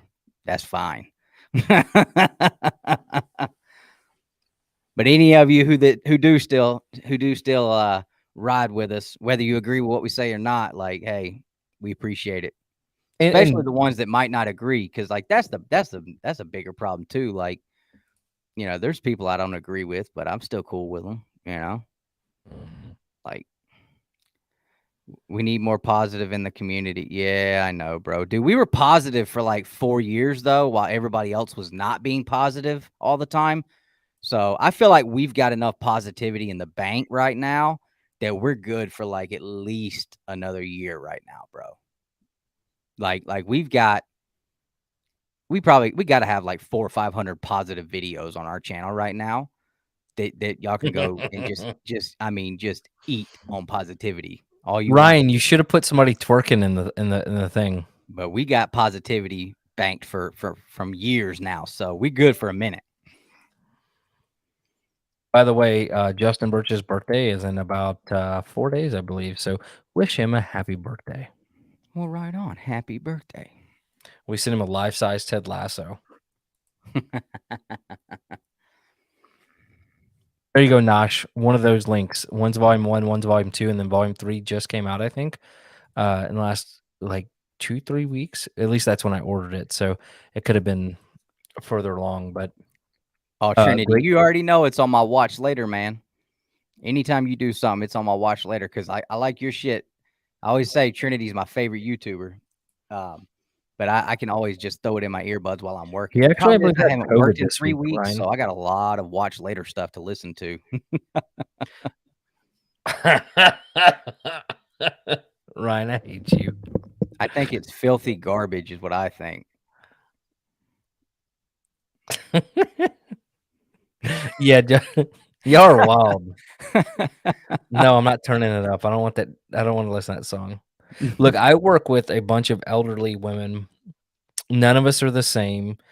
Like all different backgrounds, races, creeds, anyways. But I'm well, I guess I'm not technically the youngest because there are a couple people young. Anyways, I work with pure women. And when that song came out, I sat in the lunchroom and I showed every single one of these women who, again, different Oh, races, my bad, Ryan. I thought you were talking about me, dude. My bad. different creed, all of that. And every single one of them thought it was the most disgusting thing I've ever seen in my life. God dang it, deep dive, you bastard. Jesus Christ, dude. What in the hell, Trinity? Yeah, Nosh, they're Organic Price Books does a good sell on them. See, those two comments right there. That's why we got such a bad rep out here, okay? That's the kind of comments right there that's got us in this shit. You two, sit in the corner. Who? Trinity and Deep Dive, in the corner, damn it. That's why we got that episode 1, damn it. Right there. Oh, my God. Bro, the other night I was messing with Trinity. He was on there doing something, and I kept talking about comic community. And that Joker was eyeballing the camera so hard. Yeah. I took a screenshot of it and sent it to you. I was like, dude, looks like he's like it's his mug shot. He was eyeballing the. Yeah. I happen to agree with him a lot on that, though. Oh, it was so funny. It was I really agree with him on it. It's more of a big group of people just waiting on the opportunity to turn on somebody. It's happened many times. So let's talk about something positive. Y'all want some positivity? We're going to talk about Fantastic Four. I'm telling y'all right now, I don't have anything negative to say. I will tell you guys first off, y'all should try these. They're fantastic. Crunchy chickpeas with Bombay spice. Okay. Jesus Christ, deep dive. Well, I heard Hulk's looking for a hookup, so I did a little video on my thoughts on Fantastic Four. If you want to go watch that, you should, because I would like to continue doing those if more than 4 people watch them. Go over your thoughts, because so last year I initially started my readings in the Fantastic Four. I read issue 25, and then I started at 48, and then I read through midway through the 50s, and I just kind of bounced around storylines and different key books just to read something. So the beginnings of this were way different as far as the storyline, the writing, the artwork. Oh my gosh. And Nick spoke on this before with Spider-Man, but it is incredible to be reading this stuff, and you probably wouldn't notice it as much if you were reading it as these were coming out, because at this time I don't think they were coming out monthly either. In the beginning, they were coming out like it was a little sporadic, but it was pretty close. Yeah, for the first few issues, it was like a couple months in between. Hey, I appreciate it, Jeffrey. This thing, I love it, dude. I freaking love it. Oh, Jeffrey, by the way, I'm going to look into those books a little bit more. I don't know if you were just saying like, hey, check them out, or if you were trying to sell them or whatever, but I'm going to look into them a little bit more. They're intriguing to me.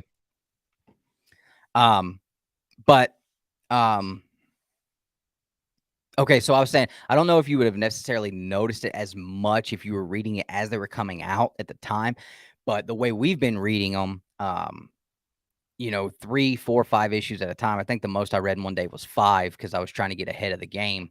And but you're seeing the artwork like this, and then all of a sudden, I think it was issue 22. And for me, the Thing, the Thing was the one I very specifically noticed the most, because he starts out looking like chewed up bubblegum. And with the Thing, he goes through about 10 different costume designs. He goes from obviously he walks around in his what do they call those jackets? Like a trench coat almost. like a green trench coat. He's got a freaking scarf and his sunglasses and a hat. And, you know, he, and then you get into FF number 3 where they get their costumes, and they were going to give him a helmet. He had a helmet at one point. And he immediately ditched the helmet, not wearing the helmet. He ditched the shirt, and he was in long pants and boots. Okay. I think the next issue, he goes to like some shorts and boots. And then in the next issue, he loses the boots, and the shorts get a little shorter to more of like a brief looking type shorts like we're used to seeing him in now. But he still doesn't actually look like the Thing we know. But you get to issue number 22, and we got a new inker in that issue I saw as well. But it was just like all of a sudden, bam, there he is. He's right there. And I thought it was incredible to get that much of a change from one issue to the next. But and it'll happen consistently as we read, because it happened with Spider-Man. Yeah. You know, it'll be like something just clicked or something changed. They're like, let's change it up. Or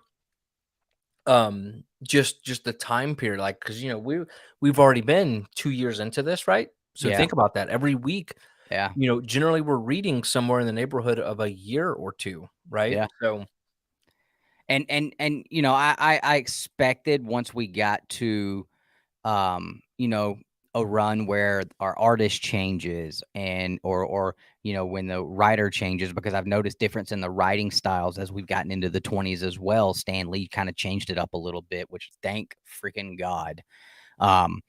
And I said this was going to be mainly positive. There is a couple of minor things that I'm just going to touch on and say that I didn't care for.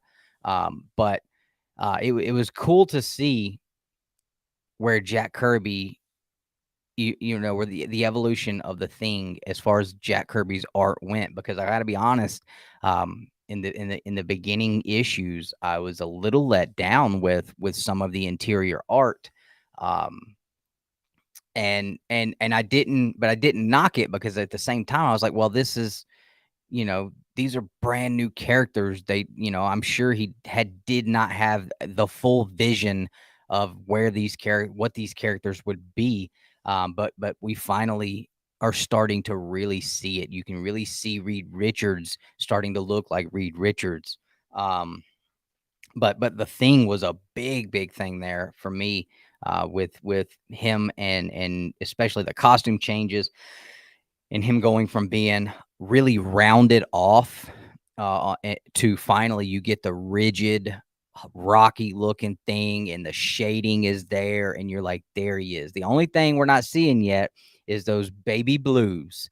They have, you know, we've had really close-ups of his eyes, and he's just got the black pupils. But we all know as the series goes on, and Nick will see, the Thing constantly refers to his baby blue eyes. And so that, and a lot of that will come as they're able to. I think, I don't know if it's.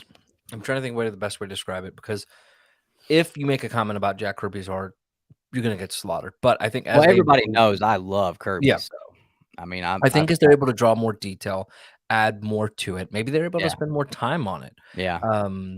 That's when those little details come out. And we saw that with Spider-Man, a lot of little character traits, and you see that development pretty quickly. So, and I think a lot of it comes from us being, it's 2022, and we've seen the Thing in 2022 art, and so when you go back to look at issue number 1 of the Fantastic Four, the first time the Thing's been drawn in a comic book, and you're like, yeesh, that looks rough. You know, that definitely will taint your thoughts and your vision on, he said taint. On that art, I think too. I said he said taint. Oh, I don't know. I'm just being stupid. But I as we've gotten up into the 20s, like I said, it's definitely, as far as the artwork, it's definitely turned up a notch for sure. So let me ask you this. Obviously, Silver Age comic books aren't the easiest to read, but do you feel like you've gotten used to it? So what was killing me is Stan Lee's goddamn narrator boxes. That shit irritates the hell out of me. Those don't bother me even a little bit. Irritates. I don't even read them. I discard every one of them. Lord. They're not necessary. But it's part of the There's book. no useful information in there that I need to read. I swear to God, I was to the point where I was like, I'm surprised Stan Lee doesn't have a box at the bottom that says "Turn the damn page." And I was just like, yeah, I'll be honest. Like up to this point, Stan Lee's writing has just irritated me because I'm just like, dude, why do you feel the need to make yourself this much a part of this story? Like, that's almost how I felt about it. Like, he's literally just doing these boxes so that he can put himself in the story. Like you don't have to tell me the Thing has on blue pants. These books are in color. They've been in color from the beginning. Dude. I mean, it was just they're unnecessary. Don't be that way. I'm 100% that way. I hated that shit. But it's part of it. I honestly, I think it's fun. I enjoy it. I absolutely hate it. Hate it. And once I got about 4 issues in and I stopped reading those, I found a lot more enjoyment in reading these comics. A lot more. Which is why I'm glad when we got to issue 24, he finally started to lay off on it. And there was not near as many. Not near as many. And the ones that were there, a couple of them were actually necessary. Like, you're giving me narration about something that's going on that I would not have been able to tell from the picture and or the conversations going on between the characters in the panels. And most of the time, that's all he's doing is explaining what you're about to read and look at in the panels. It's like he doesn't think you have any imagination as a reader at that time. So well, back then they may not have. Maybe not. Maybe you know what? Stan Lee was sexist because back in the day, comic books were for women, so maybe he was just being sexist. Well, I mean, I'm just being facetious, guys. I'm just totally joking. If you're rocking twig and berries, then there's a 99% chance you are. So what now? I said what I've been told is if you're rocking a twig and berries, there's a 99% chance that you are. So. Oh Lord. But yeah, once I stopped reading those, I enjoyed it a lot more, and I was able to get in more of a rhythm and it started to flow more because I felt like they broke up what was going on in the story too much for me too. Like, I'm reading these damn 30-line narrative boxes, and it's to me it's breaking the story up too much for me to process because I don't read all the time like you do. So, like, it just, I don't know. Once I stopped reading those, the writing, it was much easier to read and enjoy, and it flowed better for me. But see, it's weird for me because like that I never really felt like, and I know at one point we were texting about it and you're like, he's narcissistic or whatever. But I'm like, I don't know. I guess it didn't really feel that way to me. But can you see what I'm saying? I get it. Feels like he's just shoving himself into the story. I don't look at it that way. I don't look at it as Stan Lee self-inserting. I think it's maybe just the writing style. And I get where you're coming from, but I don't think he's, like trying to get the attention on him or anything like that. And if we're honest, it was probably freaking Jack Kirby doing 99.9% of everything and Stan Lee taking, half credit because of the Marvel method. But I felt like it was more of, maybe comic books were such I don't want to say a newer medium, but, after the war and things like that. And these were really the big, Fantastic Four, Spider-Man, whatever. Maybe it was reaching a new generation who maybe I wonder didn't. If they had that. I wonder if that was a thing in Golden Age comics where you had possible. that much of right? Much narrative. I'd be interested in checking into that now. Well, and it could be that, and I saw a lot of, okay, we're going into a new scene and this is what's happening and whatever. And of course, the reader is intelligent enough, at least now, to go, oh, okay, new panel. This, we just assume. Yeah. And maybe, now the artwork is like 99% of the story and the writing is there. But back then, the writing was the big part of the comic book and the art. I mean, if we're being candid, doesn't hold as well as it does now, right? I mean, the art, it's good. It's enjoyable. Well, and they weren't like you. I do agree. Like, if you look at the use of facial expressions, you definitely can't pull emotion from the character out of the facial expressions 99% of the time, I feel like. Yeah. Because they'll have Ben Grimm, he might be mad, but he looks like this. Yeah. And I'm like, he looks like he's upset or crying, but he's like, so like I could see that, but that was just, my personal thing. Did Spider-Man have the same thing the Fantastic Four did, where each issue felt like it was broken up into multiple chapters? Because and No. that's that I don't one time. even remember what issue that stopped in. And I don't think I even noticed when it stopped until today. I was like, I haven't seen that in a while. So That was something new that I was like, okay, that this was is brand different. new. The chapters breaking it Yeah. up, and when they did what they would call a feature length mag. No, Spider-Man was always What is the difference in the feature length mag? Because I kept noticing that. because the chapters they another would 2 break pages? it up into like, okay, here's part 1 of the story, part 2 of the story, part 3 of the story. Oh, and it so the would be feature length mag would be just, one self-contained story. but they were all one self-contained I story. know, but for whatever reason, yeah, you know, like that's why I thought it was strange, because I'm like, yeah, it's and not maybe 4 different stories, it's it, one yeah, story. and But maybe in their heads it was timeline, right? Where it was like, okay, during the self or the full length mag, it was like one big fight, one big thing, and then versus the chapters, and I'd have to go back and really compare, just because the way I read comic books, I'm not thinking about those things. A 9.4 ASM 300 for the Todd signing. I don't know. It would just depend on how 9.4 it is. I mean, if it's a dead ass, no doubt about it, like might even have a chance of hitting a 9.6, 9.4. And then I'd send say it you're on the probably straight. thickest backer board that will not bend. Yeah, because with a very Todd's small not gonna window. be easy on the damn books. So Yeah, he's not easy. He's rough on books. yeah. Yeah, you're taking a chance. Yeah. I mean, you're taking a chance regardless. If you crack it, there's Yeah. no guarantee. I mean, I would just look at the comps on it for like go to GPA Comics and look at the comps. Yeah. And see what is it even worth paying the $120? Yeah, it might just be worth it to go buy one, because Yeah. it's going to cost you $120 for the signature plus shipping there, shipping back. You're probably going to want to have it pressed by them while it's there. It's another like $25. So you're looking at it damn near $200 just to get the signature on it and get it back to you. So, but I will tell you, if you want to do it because it would just be important for you to have his signature on one of your personal books, absolutely. As long as you're not looking at it from a monetary standpoint. yeah, if the grade doesn't change, if the grade changes and you don't care, then it's worth it. For sure. But so back to the feature length versus chapter. So maybe the chapters were and again, I would have to go back to really study it, but maybe it was focus on one character, focus on another character, focus on another character, and then it kind of brought them all together in the last one.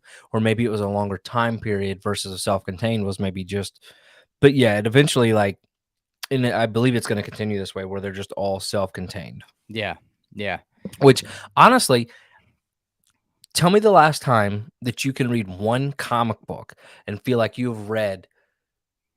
It's literally better than reading a 6-page or a 6-story comic arc. Dude, yeah, they get a whole story arc in there. They for put sure. so much into one comic book. Yeah, you don't get that's and it's one amazing. thing I noticed. Yeah, it doesn't seem like they definitely don't add a bunch of fluff. No. Thanks, Big Nosh. Love you, brother. Man. Hope you have a great night and a good weekend, man. Tell the family we said hey, and hope you guys are doing well, bro. Speaking of Nosh and Hulk, which Hulk I brought in because of Nosh and they're synonymous, Logan is reading The Immortal Hulk, and he's loving it. So I heard it was really good. So I dropped about 26, 27, but he's enjoying the heck out of it. He said it's crazy as can be. Yeah, I was really close to starting it at one point, but I jumped on something else. Well, and I know a lot of people are like, oh, 50 issues, that's a lot, or 100 issues, that's a lot. If you're reading shit like we are. I was about to say the first. That's like a month and it's over, if that. Well, and like it seems daunting right now, dude, but I'm telling you, at the end of this month, when you're 100 plus in, and then another month, you're 200. And then as we get into the more modern stuff, you're going to be able to sit and read a bunch at a time. Yeah. And this is like reading a one-off, like what's 30, 40, 50 issues? That's nothing. I Yeah. can do that in a week and a half, 2 weeks. I'm telling you, it's definitely going to change your The only thing perspective. I'm worried about is because like I've worked like 16 hours in the last 3 weeks. So I've had plenty of time to sit around on my ass and read. So I'm kind of worried You once better I get get back ahead. to working a full day and 7 days a week, I've either got karate or baseball. And I'm like, shit, something's got to give Well, somewhere. try to break them up, and if you have to, start trying to read them on your phone. But Yeah. read a Well, couple I'm pages. gonna take it. I'm gonna take the iPad with me, Yeah. and I usually don't eat lunch anymore anyway, so I'll probably just sit and read. Try to read at least. I probably can get through one on my lunch break. So Well, I was gonna say, like, try to read some when you get to work, and this is for anybody how to do this kind of stuff. And as we get to the moderns, you'll be able to knock out a modern comic yeah, book in 10, 15 minutes. But like for me, I've even had to recently start spacing them out to where I'm reading, one, maybe I'm going to the bathroom, reading, trying to, get some done there. And, hey, maybe I'm, cause Ellie, she takes her baths. So if she's doing her own thing, I'll sit down and read, if she's not making me get down and play with her, which by the way, a 3-year-old's version of playing in the bath is nothing short of just her splashing water on me the whole time and then putting bubbles on my head. It's so much fun. And I'm being a bit facetious, but at the same time, like those moments are very precious. You know what I mean? Anywho's, but yeah, you just got to find time and like especially now to try to sit down. wait till she's wanting to. Hey, Dad, come in here and listen to Wet Ass with me. No, Yeah, no, that's why we're sending her to a private Christian school. yeah. Yep. But yeah, and I think once I get to the point where I've read that much, like it'll kind of be one of those, like even like I know with you, for the Spider-Man when it got really shitty, it was just at that point you're like, well, I've gone this far. There's no way I'm not going to finish it. So Exactly. So let's talk about some of the character development and the relationships between the characters, and then we can kind of get into the villains and talk about favorite issues so far. Let's do this. What surprised you the most? Okay. Like what single story arc has surprised you the most? Oh, story arc? Or just any moment or anything like that, something that you thought knew going into it that you knew and understood, but you realized you didn't understand shit about the comic books of Fantastic Four. I'll go first. Okay, so that Sue did not have all her powers from the beginning.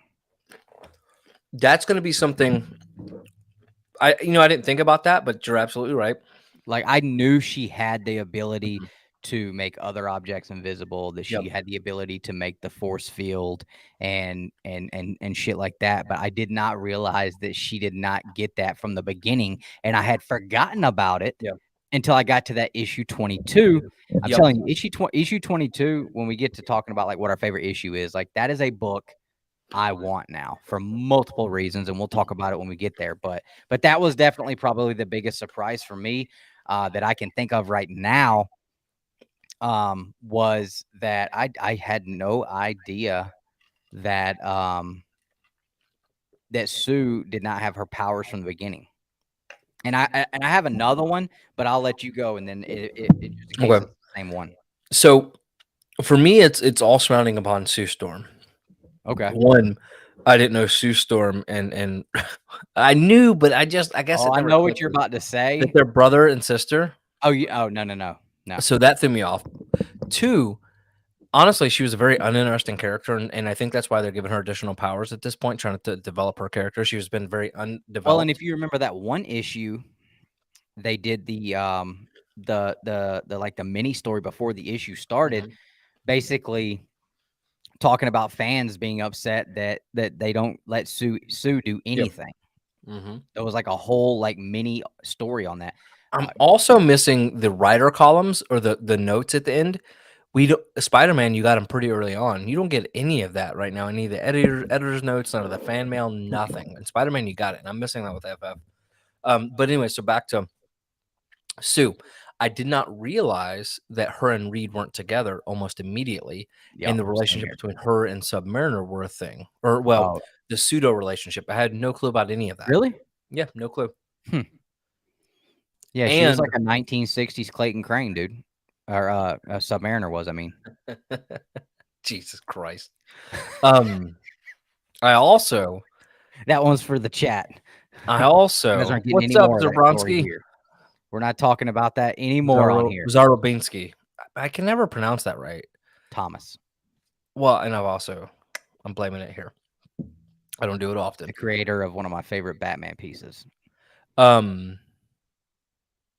Also, what shocked me was for you history buffs out there, if you're a fan of pirates and and things of that nature. I got to go open this door real quick. I'll be right back. Credit your love to one of the biggest pirates and best pirates in the world, Blackbeard. Let me tell you something, guys. It is not a pirate. It is not just some random individual from history. You can thank Ben Grimm, the Thing, who is Blackbeard.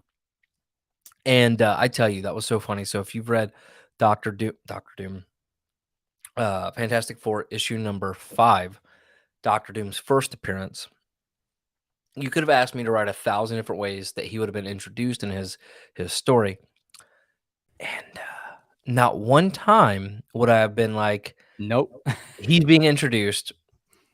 He's going to kidnap your wife, or he's going to kidnap Sue, and then he's going to tell all you people, sorry, to go back in time to go steal some gems from Blackbeard. What? I was so excited when I saw that. I was like, am I going to get a pirate story finally in comic books? This is awesome.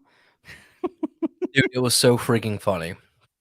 Also, I would like to point out that you had been saying forever that the Hulk and Hulk and the Thing's first battle was not actually the Hulk. I do believe you're wrong. No, I didn't say that. I said that it was not. I said the Hulk and the Thing did not have their first big fight in issue number 12. And they didn't. When was it? They scuffled a little bit back and forth. They fought he fought the whole Fantastic Four a little bit. But 25 is when they had their first big knockdown drag out fight. Oh, see, I thought you had said at one point that it wasn't actually the Hulk. And at first I was like, oh, that was a fake. That was a knockoff Hulk. Mm-mm. It was a creation. But then I was like, no, Dustin was wrong. Okay. Because they didn't interact but just a couple of panels. That's how the Silver Age comic books, or like the early on, the fights were never really dynamic at the beginning. That was the first meeting of Hulk and Fantastic Four, or Hulk and Thing, for sure. Did you like at the beginning? Early on, it was like the Hulk is coming, and then next issue, I saw that. I was like, okay, it was like the Game of Thrones. Winter is coming. Yeah, and they kept saying the same thing over and over and over. I'll tell you one thing I thought was cool. I like the pinups that they did for a while there. Those were really cool. Like, I could definitely see why. I could definitely see why pinups missing from issues at that point were a thing, because I would have taken that shit out if I was a kid. I'm like, this looks great.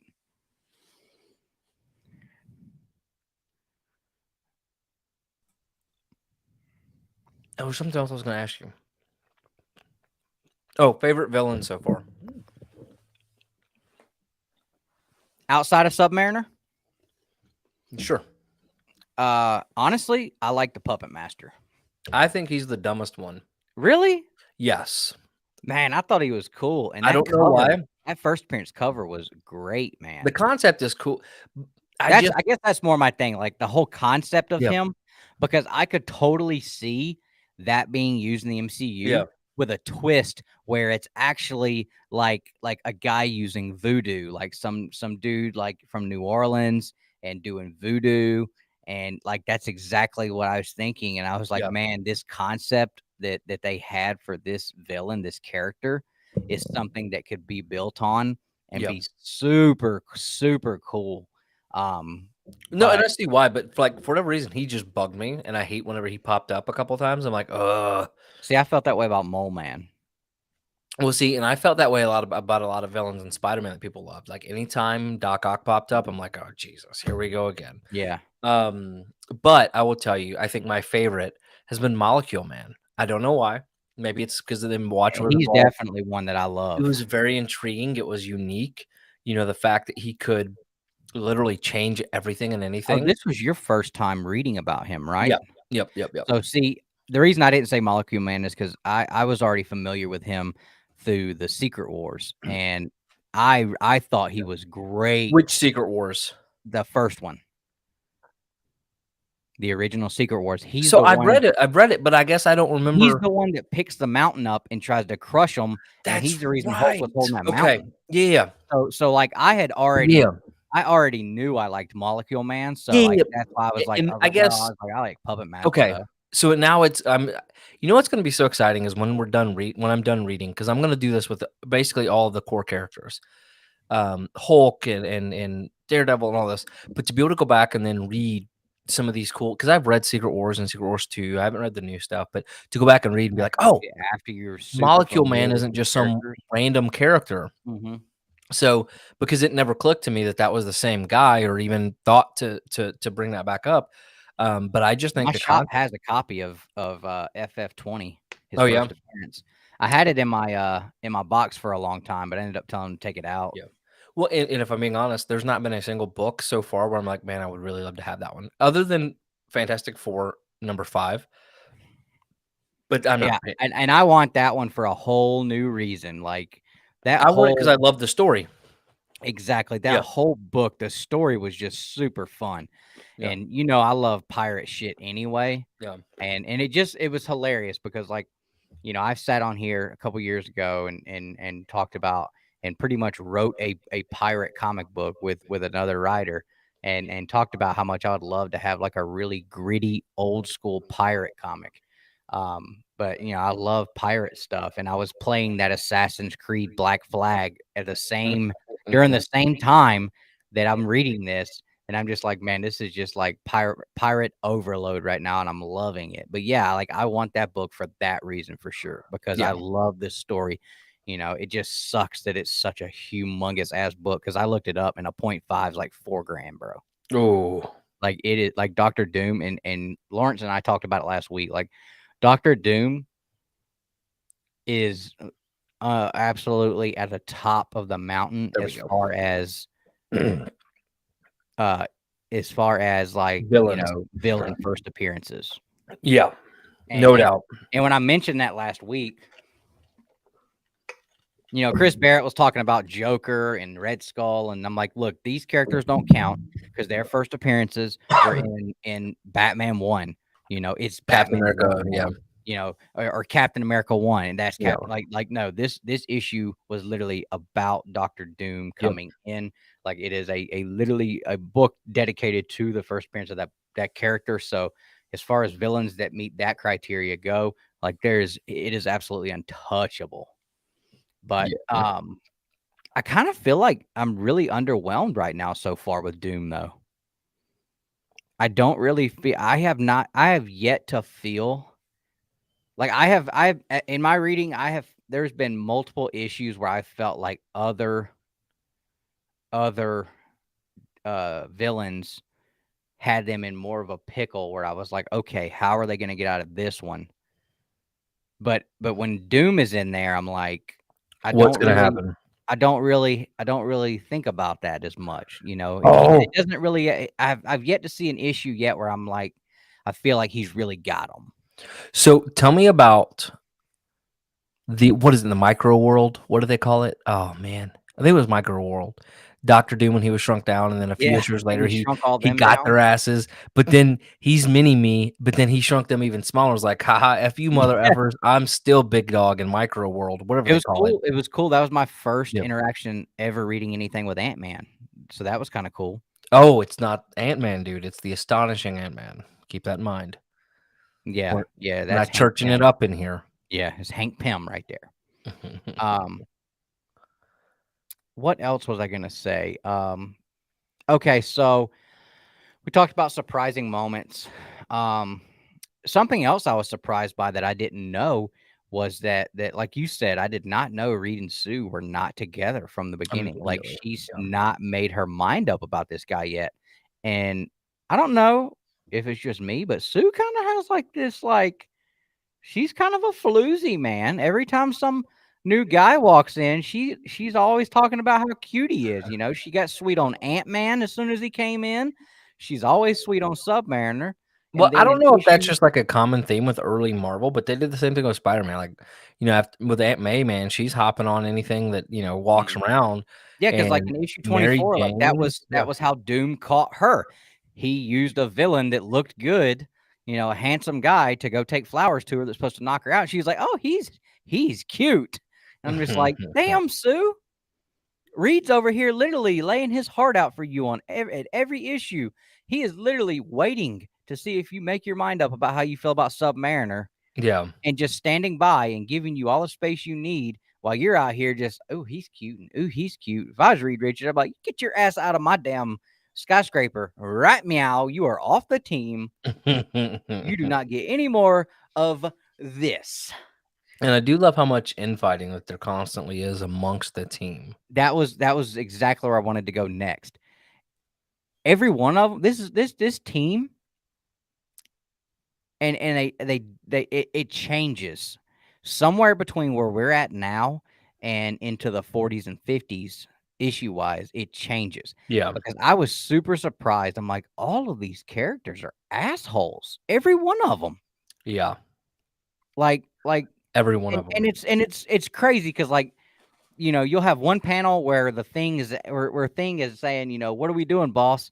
And then the next panel, Reed's giving marching orders, and Thing's like, you're not bossing me around, you pencil neck noodle arm. And I'm like, what the shit, dude? Like, you just asked him what y'all are doing.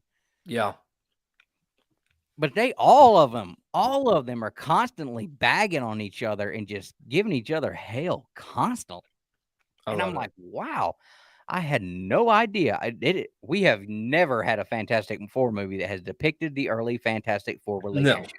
No, not at all. And I'm scrolling through looking at some of the books. Oh, Ramatut. What did you think about that? I wanted to talk about that him. That was a fun story. I loved Ramatut. Yeah. And he's coming to the MCU. It's 100%. Oh, yeah. He's going to be a big part of, I think I saw he's going to be a big part of the Ant-Man thing.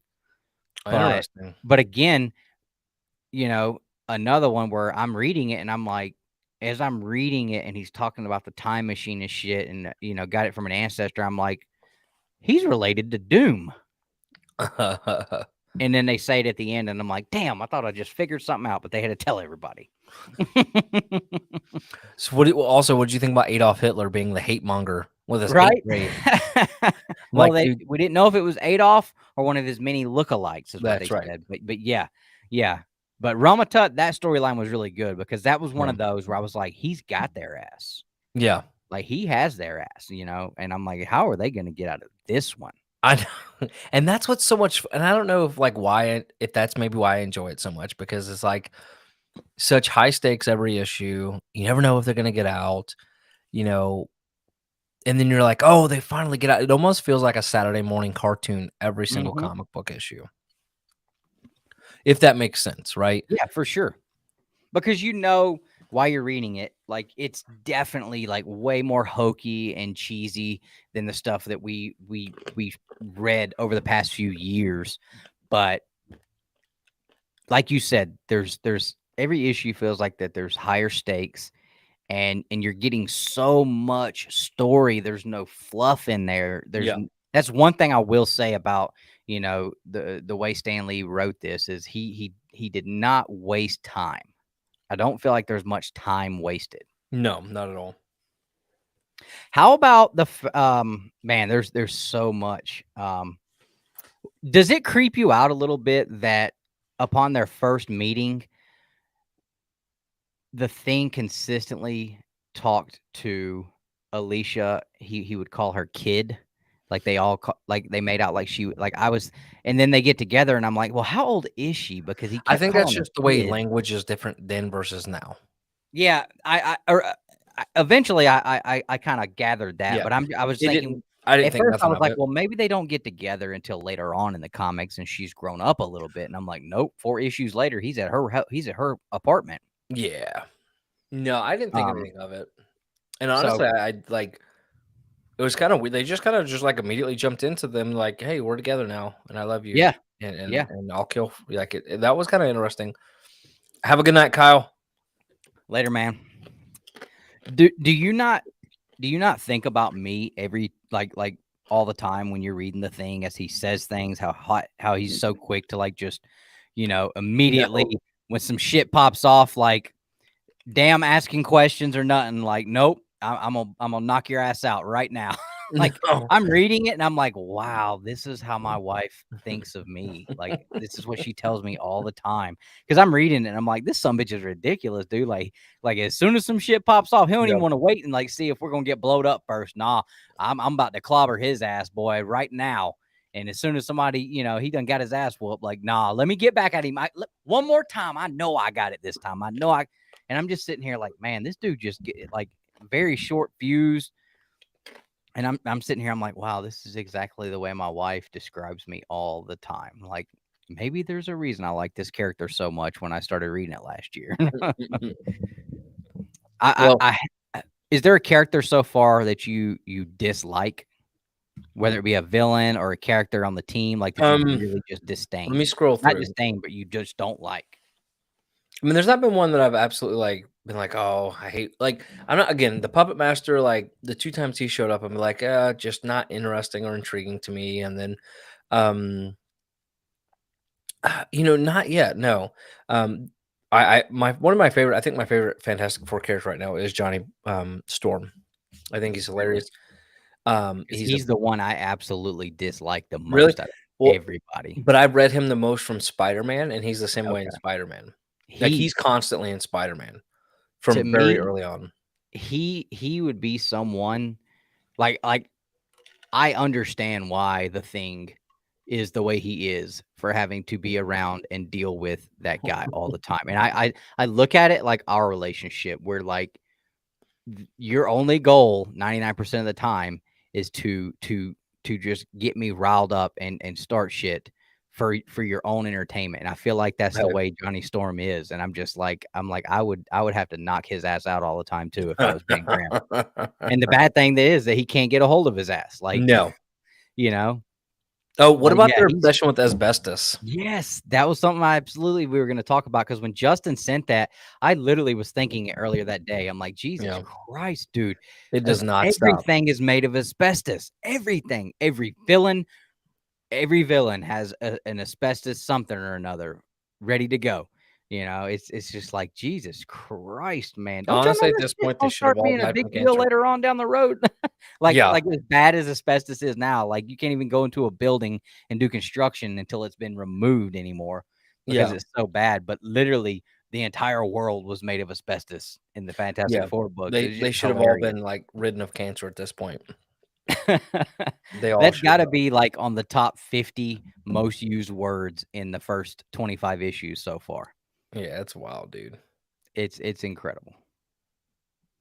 All right, so what else was there? I mean, those were a lot of the big things. I'm enjoying the cosmic stuff. I wish we got more crossover on things.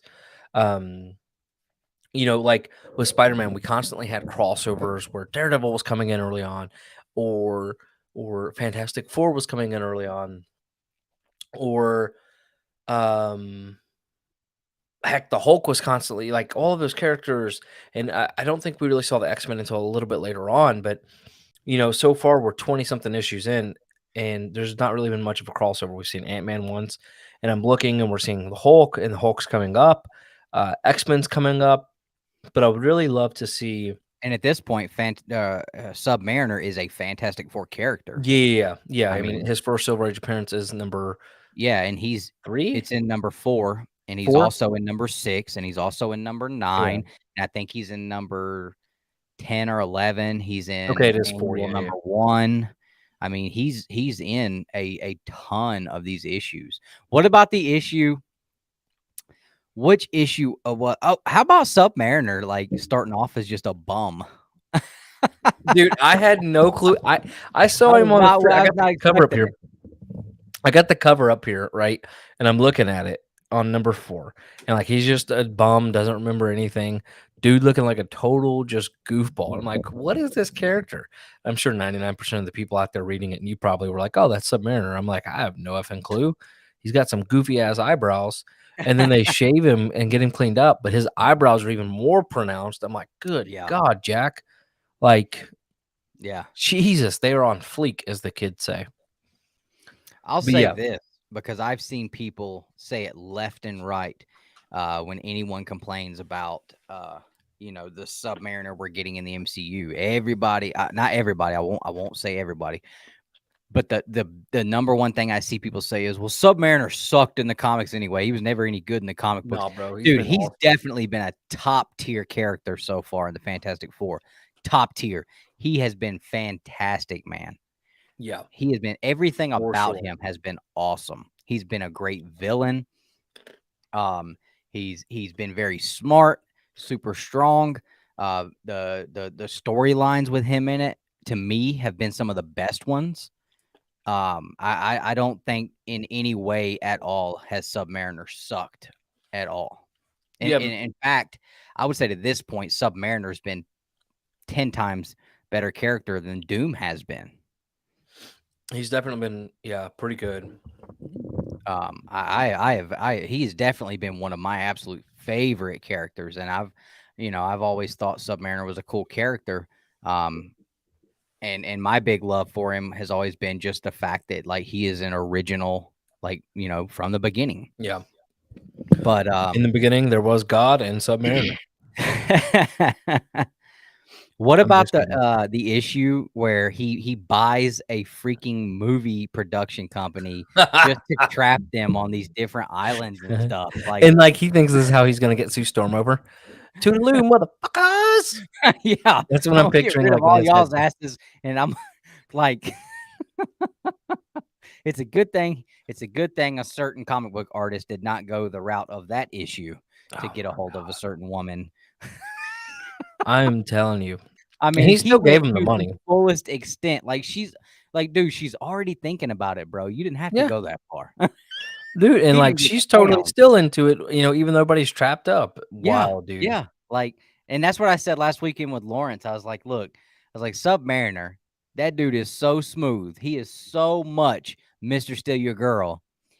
I said, he has done taken her brother, her other love interest, and one of her best friends, and tried to kill all of them, and she's still gonna defend him. Mm-hmm. It's like, you can't get no smoother than that. No. I mean, Submariner was all about it, man. It's wild. I mean, hell, he's been so important to this storyline. If it wasn't for Submariner, Doom would have killed the Fantastic Four off in their first meeting. Mm-hmm. So for anybody to think Submariner's never been an important character, never been a good character, and I'll be the first to say I have not read a hell of a lot of Submariner. His solo title could suck. I do not know. But upon reading it, his beginnings in Marvel, if you think he is a shit character that just sucks and has no place, I would urge you to go and actually read the beginnings of him in Marvel, because he is the Silver Age. Silver Age tier player. Yeah. That's why I said his beginnings in Marvel. But no, because he was in Marvel #1, which was Golden Age. Well, that was Marvel Mystery Comics #1. That wasn't actually this Marvel. It was. I don't even think it was the same company. Yeah, if I'm not mistaken, Marvel Comics #1 was in the same groups, like. Yeah, but I mean, by this time it had transitioned into like something like totally different than what it was. So jump into his Silver Age stuff, and you tell me that Submariner was just a shit character. He's a top tier character right now, no doubt. But yeah, I mean, it really surprised me how much I really, really would enjoy him. I can't wait for you to read 25, dude, because that's why I have that book. That's why I own that book. Them two fighting. I enjoyed that issue so much. Yeah. Them two beat the dog shit out of each other from. I'm talking about cover to cover. Well, I'm very interested to The get fight that keeps one. on until 26, and we get our first crossover with the Avengers. So that's what I was about to say. Is I'm interested in 26 and 28 because the X-Men are coming in, but they're doing my boy Spider-Man X-Men are coming dirty. in 26. X-Men coming 28. Oh, okay. Avengers come in 26. You get Captain America in 25 for a minute. That's actually his second Silver Age appearance. But yeah, 25 is definitely a hell of a good read. It's a great story. What else? Look at some of the text that I've been sending to our chat, because I've been like throwing stuff in there as I've been seeing it, just kind of give us some reference. After today, it's going to take forever to get back to any of them because we've been back and forth. I've also thought it was funny. You get these little things in there where like you can't really put too much thought into it, because it'll kind of like take you out of the mindset you need to be in to enjoy something like this. Like I brought up and I actually had a rebuttal. Look at that. I used a big word that's past my grade level. I had a rebuttal to your rebuttal to my statement about the Super Scroll, where and this is what I'm talking about, where you can't read into it too much, or it really takes you out of the mindset you need to be in to enjoy this stuff. The Super Scroll has never stepped foot on Earth before. They had to go, search, go to another planet or whatever to get this guy and bring him in. Yep. But he's still a Skrull. They can change their form into anything they want. And out of all things, he chooses a battering ram and looks just like a ram. And I'm like, how the hell did his ass know what a ram looked like and what they did to change into that? And your response was the same way he knew about the Fantastic Four before coming to Earth. However, he knew about the Fantastic Four because the Skrulls told him about the Fantastic Four, which they had already come into contact with in issue 2, they did not know the Fantastic Four. But they were watching him through the telescope. What do you mean? They had the telescope where they were watching. I know, but I'm talking about the Super Skrull himself had never been to Earth. No, I know, but I'm sure he had, like, dude, I'm sure that he like had studied sent him there, knew about the Fantastic Four from issue 2. No, I know, but then in that same issue, they were watching him via this big ass telescope. And if you think that they're not knowing how many, like, I'm sure that this Super Skrull, and I get what you're saying, but like they probably prepped him on Earth. Like, look, here's Earth. Here's some of the animals. This shit would be, okay. I don't know. Like in my mind, that's what I thought. Like, and that's too much into it. Well, and that's what's good about comic books, especially like this stuff, is because you get to kind of make your own narrative for a lot of this stuff. Yeah. And like my thought process is this guy, the only thing he knows about Earth is Fantastic Four bad, kill them, and don't come back until you do. Yeah. Because the Skrulls, when they came in issue 2, they had no idea the Fantastic Four were there. They thought they were about to waltz in there and just take shit over. Well, I will tell you, that ram was pretty dang funny. Yeah. And it was very well drawn, though. Yeah. Okay, I'll tell you, and you can tell me if there was something you read that gave you this. I really enjoy having these conversations a lot more than the other shit we talked about today. Maybe we should have started with this and then ended with the right, because our viewers definitely did not care. We've got 9 of the almost 30 we had earlier still hanging around. I think as soon as we started talking about the Fantastic Four, I checked and it dropped down to like 12. I'm like, y'all don't really care about actual comic book content. But when they had the issue where and I forget what they were called, but the people that kidnapped the Fantastic Four to help them figure out how to get off of their planet before the meteor struck. Say that one more time. Oh, yeah, and then he gave him the expansion. I thought that was so shitty because Reed is like, he's like, I didn't have no, they were just gonna be midgets forever. It didn't matter. He shitted all over them. The whole time that I was checking that out, I'm just sitting here picturing the Asian guy from The Hangover, like sitting there when the guy realizes it, like, Fantastic Four, you gonna fuck on me? Yeah, dude, and that's what it was. And boom. I just picture Reed just sitting there giggling like a son of a bitch all the way home, like, oh, they're many now. Again, there you go, Fantastic Four, a bunch of assholes. Yeah, dude.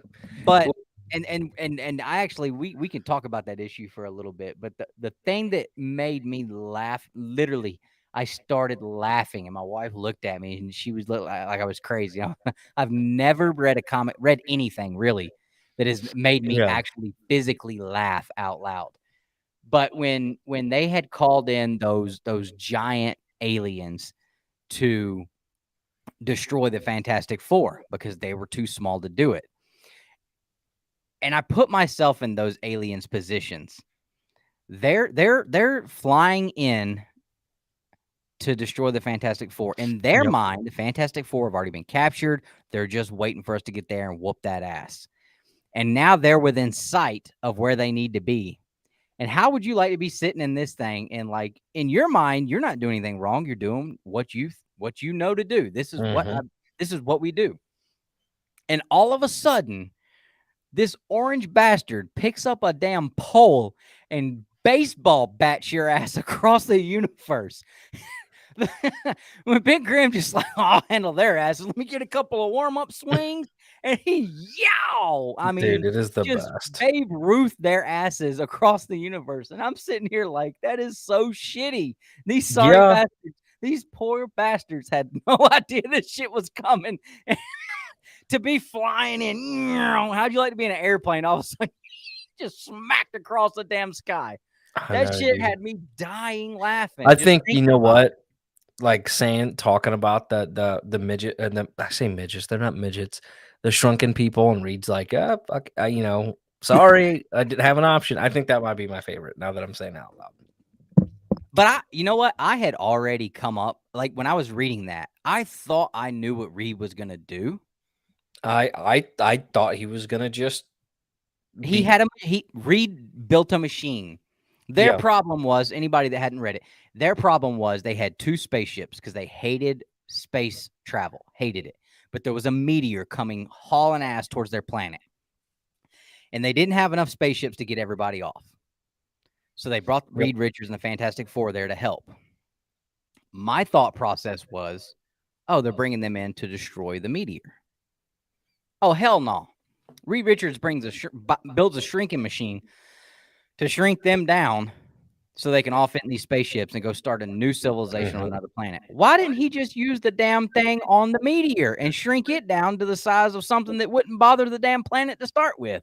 Okay, that's actually quite clever. That was exactly what I thought was coming. And when he shrunk their asses, I was like, I'll be damned, Reed Richards. Come on, man. I didn't even think about it. Not one time did that come across my mind. That would have killed the story. But logically thinking, that would have made a hell of a lot more sense. Maybe he was just pissed that he had to come all the way out there, and he's like, "Nah, if you guys are losing your house, and you're all gonna be 2 inches tall." Yeah. Because this Reed Richards is totally different than how I've read him in current comics. Because current comics, he's almost godlike, and he is just a higher superiority, higher morals. He is just like literally almost god tier, right? Yeah. And this is just like some dude who's pretty smart, and you mess around, basically fuck around and find out with him. You know what I mean? Yeah. What's up, Andy? There's the third brother right there. Oh. Hey, type in the chat where Andy can go to find those Avatar books I told you he was wanting. He wants the Avatar mangas. Well, they're not mangas. There's comic books. There may be manga, but I don't know. Like hardcover collected editions. Yeah, Amazon. Just Amazon. Type in Avatar.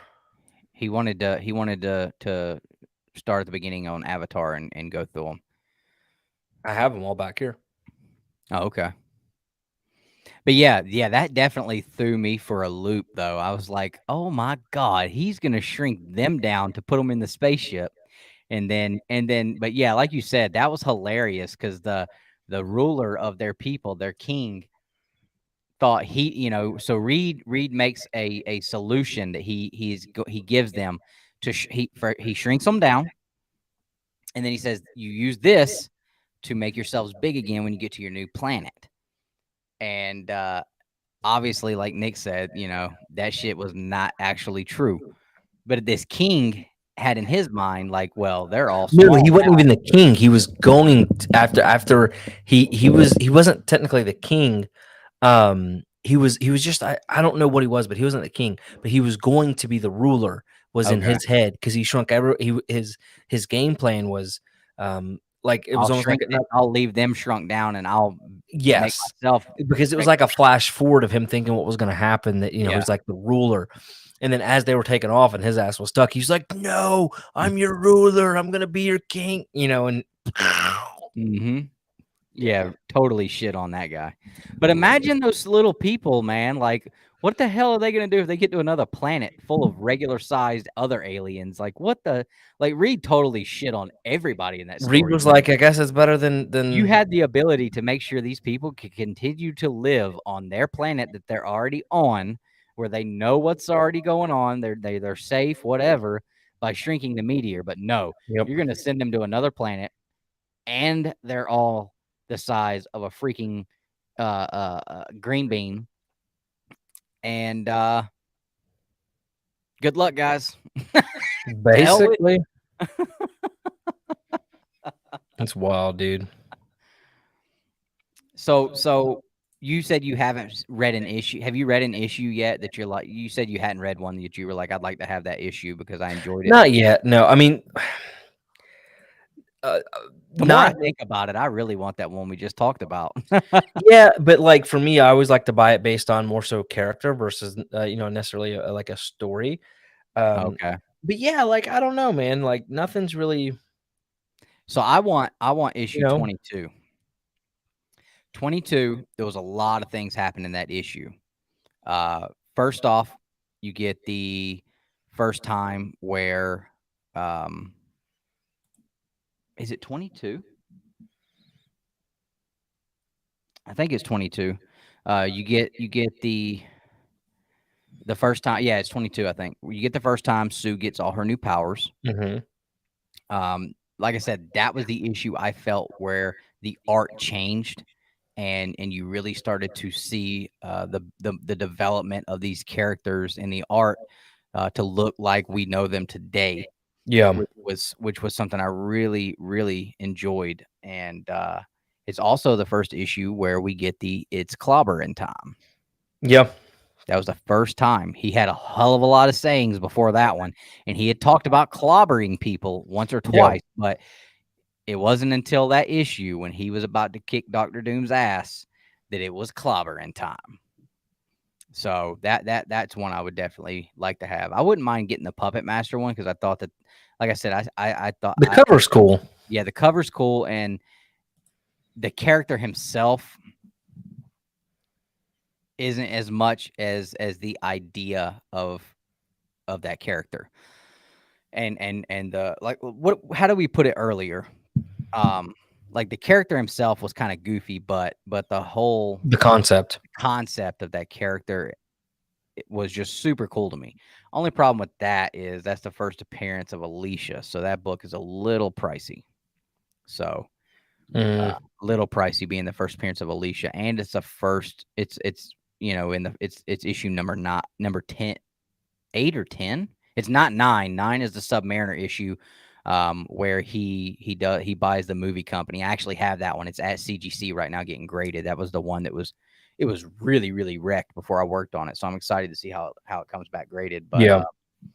But yeah, the Puppet Master one I wouldn't mind having, but I really do. I want to get that number 22 just because that one was where I was just like, man, this is all right here. This is like everything that I felt like the Fantastic Four are is built off of. Yeah. And the change starts to happen in this issue. Yeah. And issue 3, obviously, I'd love to have that one. I've said that before because, you really see them become a team there, and they had their costumes. You get the Fantastic Car, which changes. And I was glad that they changed the Fantastic Car. And again, they kind of led on. I like how they'll lead on that things are being said in their world there is a comic book of the Fantastic Four. And they'll say, well, it's a good thing, I'm glad Reed changed the Fantastic Car because the people that read our comics were saying it looked kind of goofy before. And it's like, okay, people were obviously, making comments and writing in about the concept of the Fantastic Car and the look of it, so much so that they changed it. And I'm like, that's cool. Yeah. That as readers, they had that type of power at that point where Yeah, they cared. That's what I'm saying, dude. They love the comic books back then. Now, if you say anything or try to invoke any kind of change, we're ridiculed and called, every name in the book. And it's just, to the point where you don't want to say anything because if you do, you're going to get outed. And so, but I thought that was really cool. They invoked change on the Fantastic Car. They invoked change on Sue Storm's character. And seeing that the readers that were actually buying the books, reading the books, had the power to make the changes, not somebody on Twitter who's 12 years old and just wants to be, some kind of social media influence and doesn't have a damn clue what they're talking about. Because that's a lot of what we get now is people who don't even damn read the shit making the changes happen. And it's sad as shit that it's gotten to that point. Yeah, it is. And like I said, that's why I've enjoyed it so much. That's why whenever I started reading it, I made the comment that it made me feel really good to come back to it. So, and I like the fact that it just feels like we're reading comic books. Like, yeah, we're just reading superhero stories. Like, that's what it's about. It's not about anything else. It's just, we're just reading superhero stories right now. I don't feel like somebody's preaching to me or trying to give me some bullshit narrative. Well, and like Stan Lee mentioned, he said this in one of his Spider-Man novels or comic books is, they editorialize, but they try not to over editorialize. And it's about the story. And they've always tried to put, and if we're going to be honest, like comic books have been political. I mean, you saw the hate monger, like that was a direct political statement there for sure. of the time. But they never try to put the message of the story above or so in your face, right? He never over editorialized. Whereas now it's okay. It never feels like it's taken away from the characters or the story. Yeah. And it's always been universal, back then what would be universal things, be kind, be good, don't hate people based on XYZ, like, and stand up for what's right. And not necessarily now it's if you don't have the same belief as what this character has here, you're the villain because you think differently. Yeah. It's wild, dude. It's wild. Let me just browse through a couple of these issues here and see if there's anything else that, because I've had so many different thoughts as I've been going through this, and it's hard to get back to the list of the issues. Dadgummit. Yeah, and that's what I was doing as I was scrolling through and seeing, and yeah, shoot, Andy, check out that link above for the Avatar stuff, and it's the library editions of the big hardcovers, and that is true, very much so. Morals have gone. Oh yeah, that's kind of what I was talking about earlier. Is that because it's like now if you're someone who stands on morals and has any kind of a values or a moral compass, you're an asshole and that's it. How about the issue? Okay, so I read an issue today and it really felt like, so we talked about earlier the constant fighting and bickering and arguing and just the fact that these guys are all just dicks to each other constantly. You remember the issue where I forget what the character was, but basically, it was the hate monger. Okay. Yeah. The hate monger. So he puts his gas on them, and they're all just trying to kill each other. They hate each other. They're just talking mad shit. I don't remember what issue it was I was reading today. It was either 23 or 24. But they were acting the exact same way. Like Reed was trying to work on something. Yeah. And they do, dude. They hate each other. They were, oh, it was the issue. I think it was 24. And it got so bad that Thing, Human Torch, and Sue all decided Reed ain't the leader anymore. Fuck this guy. He's an asshole. And we're just going to, and then they just sit and shit talk each other for the whole time, beating the hell out of each other. Sue's talking shit about all of them. And Reed's just standing over there with a wrench like, you dumb sons of bitches can't even moderate yourselves, basically. And y'all talking about they all voted for themselves. Yeah. But he literally was sitting there. There was a panel where he's sitting there and he's like watching it from the side, leaned up against the door, like, you guys can't even police yourselves, and you all think you can be the leader. And I'm just sitting here like, they dogged on each other so hard. I'm like, did y'all get into some of that hate monger stuff again? Like, it got bad in that issue. Funny. Yeah, dude. It's wild. Very wild. But I do have the memes up. Do you want to jump into that and call it a day? It's been almost 3 hours. Yeah, we can do that. I'll tell you what, something else, man. Like some of the silly traps that get set for these guys crack me up sometimes. Like they have some of the silliest traps. Oh my gosh. All right, guys. So we're gonna do the what do we call this? The meme review. Meme review, whichever. We're gonna try to do this, a little bit here and there. Maybe like once a month we'll do it. Where you guys can send in memes on a topic that we give you to our Instagram or on Facebook. And we're going to pick one as the winner, and we'll send you some books. So whoever wins, we'll hit you up on Instagram. Hopefully you're still watching, but we'll hit you up on Instagram and get your address, and I'll get that out to you. So this one right off the bat, I love, right? So it's from Mom, Multiverse of Madness. And if you don't remember, this is the scene where Black Bolt destroys their Doctor Strange. Oh, yeah. Holy shit. So she's blowing the wind on him, so to speak. Oh, man. I really hope he comes back as Reed Richards, by the way. When someone makes a meme about She-Hulk but doesn't mention how empowering the twerking was. That was the word I was looking for earlier. Like empowerment. Yeah. If being empowering is being a damn common street hooer with your music and stuff, then yeah, I hope my wife and any future female, I hope any of my female relatives never become empowered. Making memes about She-Hulk getting mad. People meme.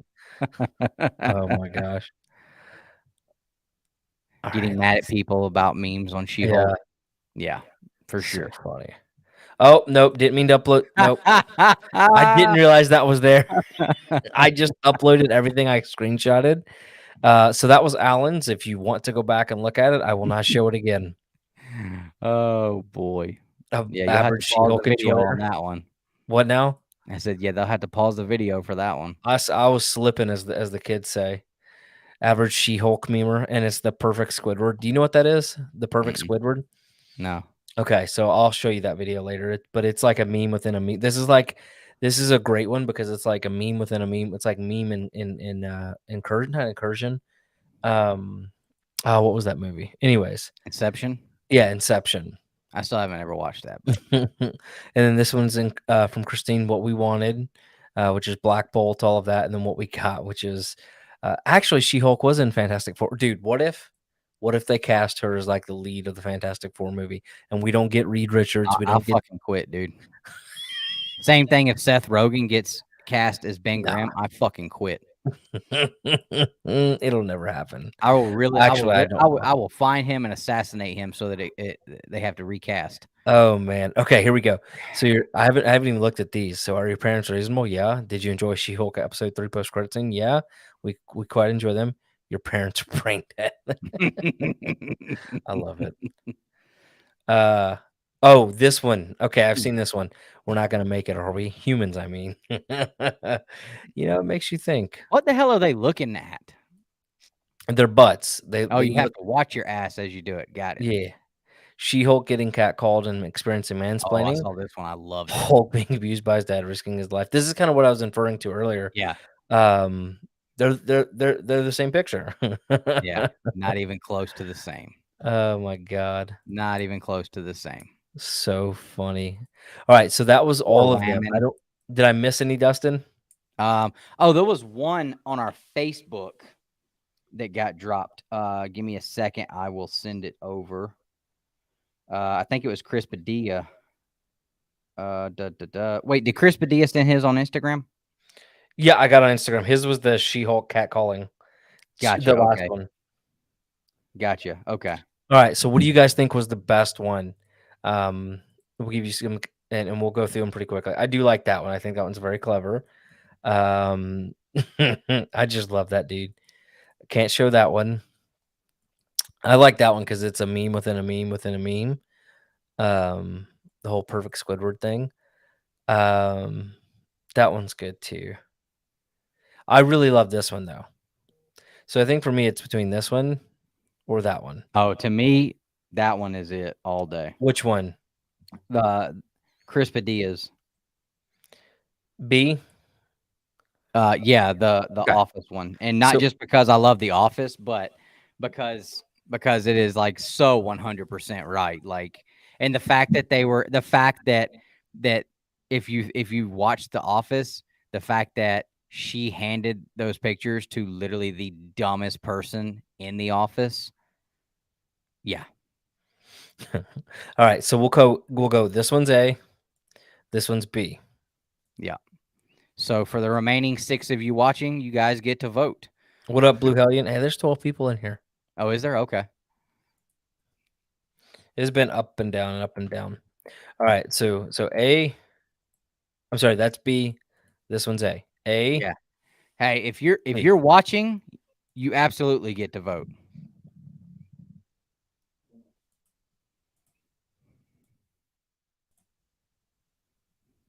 All right. So we got 2 A's, 1 B. They should have added on there about the fact that he literally put a gun in his mouth and shot himself and tried to kill himself. And it's, to get away from being the Hulk and everything he was having to deal with. It didn't work. All it did was piss the Hulk off. He spit the bullet out, but A. I think that scene happened in the Avengers. Yeah, it was Avengers 1 when he first met Natasha. Something like that. Yeah. I put a bullet in my mouth. She's like, "What happened?" He's like, "The other guy spit it out."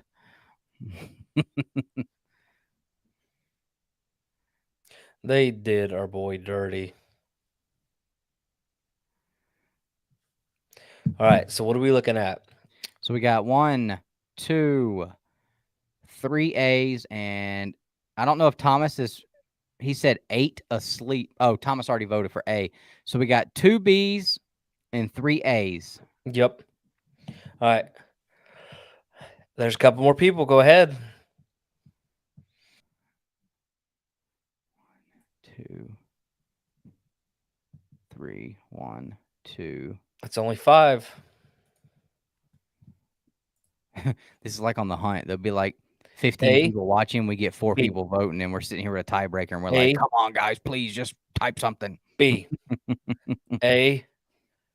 B. And I gotta go back and see who sent. Whoever is sorting through short boxes while you're listening, just come over and type A or B. I know somebody out there is sorting through some comics while you're listening, because I used to do this shit all the time. Engineer Jeff, what's going on? Thanks for throwing a vote in there. I don't know if we've seen a comment from you tonight, but thanks for watching and hanging out. All right, so Black Swamp Comics is this one. Okay, so Black Swamp's gonna get it then, I guess. Yeah, I guess nobody's gonna. Well, Chris, you had my vote, buddy. I thought that one was absolutely killer. Absolutely killer. I do. Great one. I do love both of them though. They were all good. They were all really good. So. I just love this one because it says so much about us as a total human race. Right. That's how I feel sometimes. Oh, yeah, I mean, honestly, I pretty much said that earlier. So there's Vinny in there with another A, so he locks it up for solidified sure. it. There Locks is it up one for sure. that I'm shocked nobody sent. Engineer Jeff said, I just put mine up for the night. Right on. Well, I hope we've been some good background noise for you. All right, let's see. There was one in here I screenshotted earlier this week, and it was about the oh, never mind. It wasn't about She-Hulk. It was about the funeral in Avengers Endgame 2019. This isn't a funeral only for Tony Stark, but the MCU as a whole dies with him. I'm like, dang, that was a meme. All right, guys. Where are we at? Yeah, we just hit the full 3-hour mark. We have discussed. Do you guys anybody in the chat still watching? Do you guys like us keeping the Fantastic Four or whatever we're reading talk here, or I mean, and we'll have to talk about it. I know I threw it out there about us doing a specific live stream just pertaining to that to keep it separate. And I mean, we can talk about what our thoughts are. I guess that would be more up to us than them, but it'd be worth seeing what everybody else thought too, I guess. Well, I have a plant. Do you see it? It is mine. Okay. I have a candle. Oh, I have a plant as well. I have a fake plant, but I do have one. My wife snuck it in here. I planted up my house recently. Well, you know, Poison Ivy is now a fat person, so I could be Poison Ivy. Oh, really? I guess that's a thing now. I don't know what's going on. She's checking all kind of boxes then.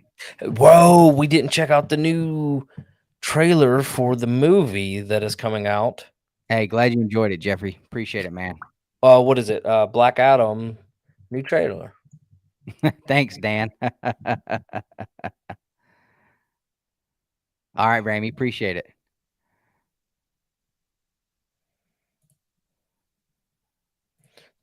Dustin's a lot of encouraging comments from a lot of folks out there. We appreciate that, guys. It does mean I'm looking forward to this movie. I think it's going to be cool, man. It's not even The Rock to me. It's the JSA. It looks so damn cool.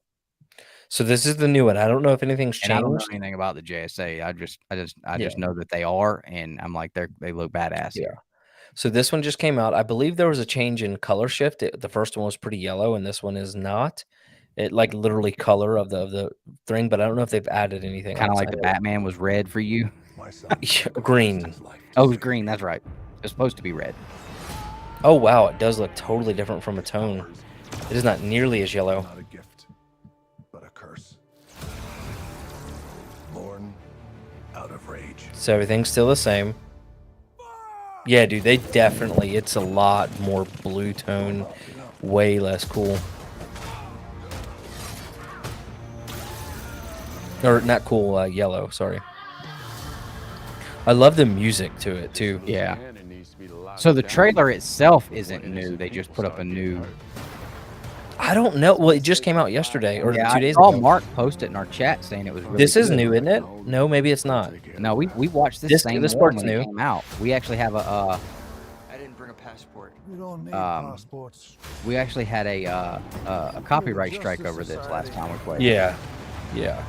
Yeah, Of all the Eli, things. we did the Secret Invasion like at the beginning of the show. We kind of went through the D23 stuff. This was just one we didn't get to. Are we sure like this whole little clip we've seen before? I'm positive. I saw that. We're here to negotiate your peaceful This guy, Hawkman. Yeah, because we saw where he catches Ooh, that looked missile. rough. I don't Look know how if we rough saw this that part with him throwing the helicopters. That is some rough looking CGI right there. Look at this. And it's very slow and clunky. Mm-hmm. That looked like Scorpion King level. That was pretty bad, yeah. Okay.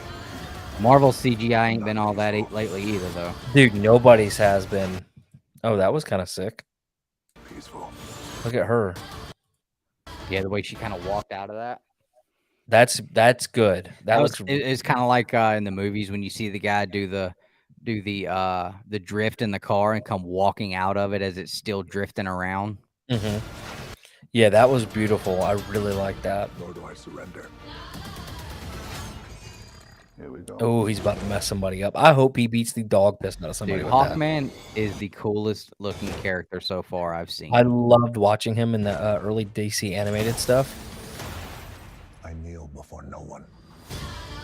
I definitely love the fact they cleared up the color tone on this. It looks way better. There's where your Doctor Strange came from, right there. What? I forget his name. Dr. Fate, I think is his name. Oh. That's literally, he's literally the exact same thing Doctor Strange is. You came to exact revenge. He's way better though.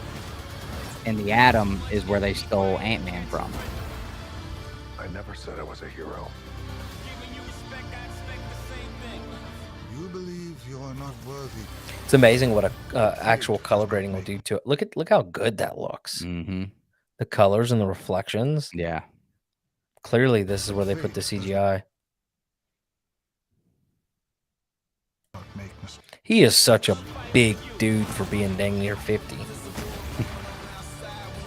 It doesn't really fucking matter how old he is. He's a big son of a bitch regardless. But I'm just saying, though, dude, is it like Yeah. middle 40 to be able to sustain that kind of muscle? Look at Vince McMahon. All the way up into his 70s, he was, I mean, absolutely rocked up like that. I mean, yeah, but he you know, Vince he doesn't have the physical height and size Yeah. that Dwayne Johnson does, but Vince McMahon was a monstrous human being. Yeah. Huge. Yeah, size but to he him. was literally probably like shooting testosterone and everything else every day. And don't get me wrong, I'm sure The Rock is too. He's certainly, I mean, as a man, your Vince testosterone. McMahon's workout routine, I guarantee you, is just as rough as his is, though. Yeah, I've listened to so many interviews of different wrestlers that are just like you're looking at John Cena and he's like, I couldn't train with Vince McMahon. And I'm just sitting here thinking, I'm like, the guy, like they literally say like the dude is psychotic as far as training in the gym goes. Yeah. So somebody, and again, because I'm not the world's best when it comes to DC, but who is this guy that just came up? Is that is that Laban's father? I forget what this is the first time we've seen him. This is a new trailer because it's the first time we saw him, and he's the villain. Okay. And I forget his name, but yeah, he's Is it I think he was. I would assume, being that the JSA is a bigger Golden Age team, that he's probably a character that was bigger than. Is it Trigon? Maybe that's what it was. Yeah, I think it's Trigon. If Mark was watching this right now, he would be pulling his hair out and want to shoot us both. No. I mean, I said that I don't know enough about early DC comics, but I know Trigon also has like 19 eyes. So okay, not that it matters. Not limiting. Sabak, that's who it is. Yeah, or Sabak. Sabak. Okay, I don't know anything about a Sabak.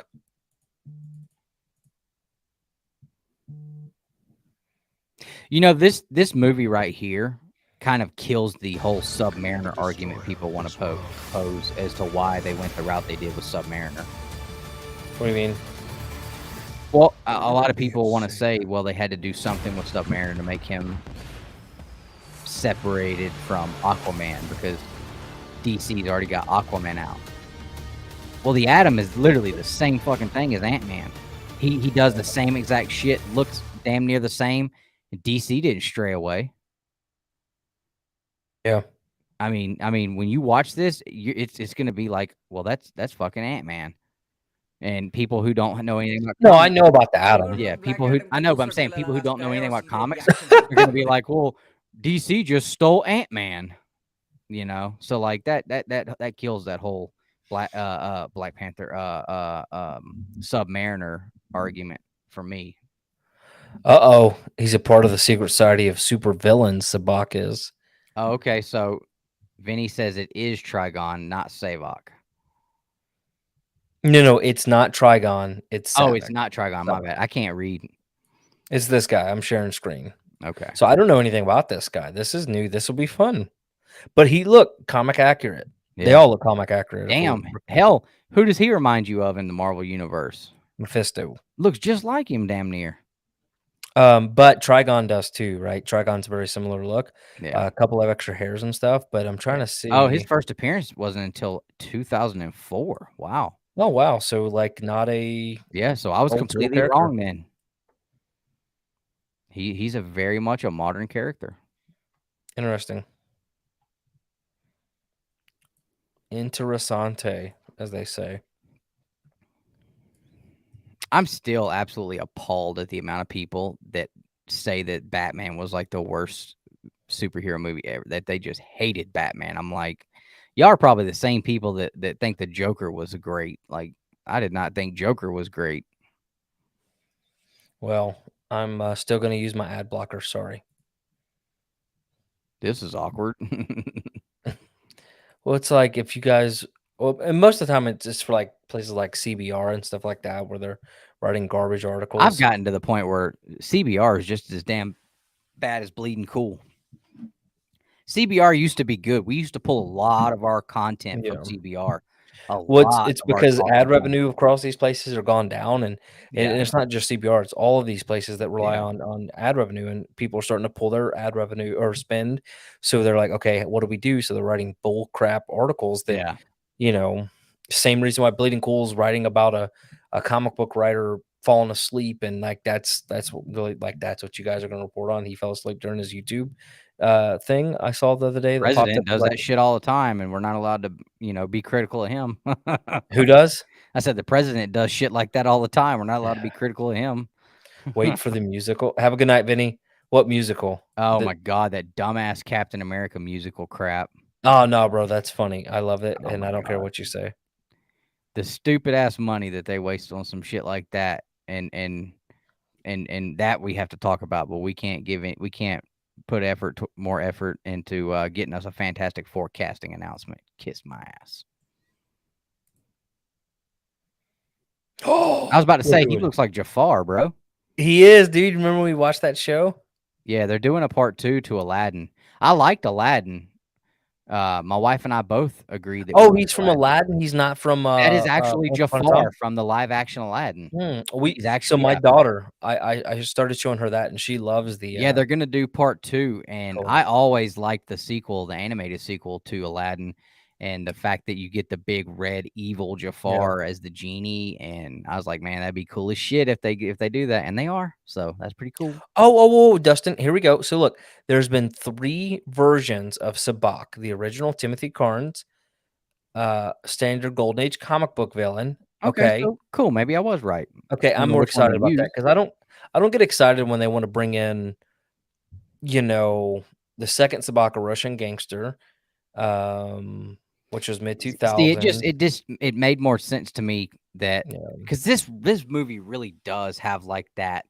The classic Golden Age hero feel to it. Yeah, and that's the point. Yeah, and so that was why I said it was probably a villain that was more well known in the Golden Age. So I'm glad that I didn't sound like a dumb shit when I said that now.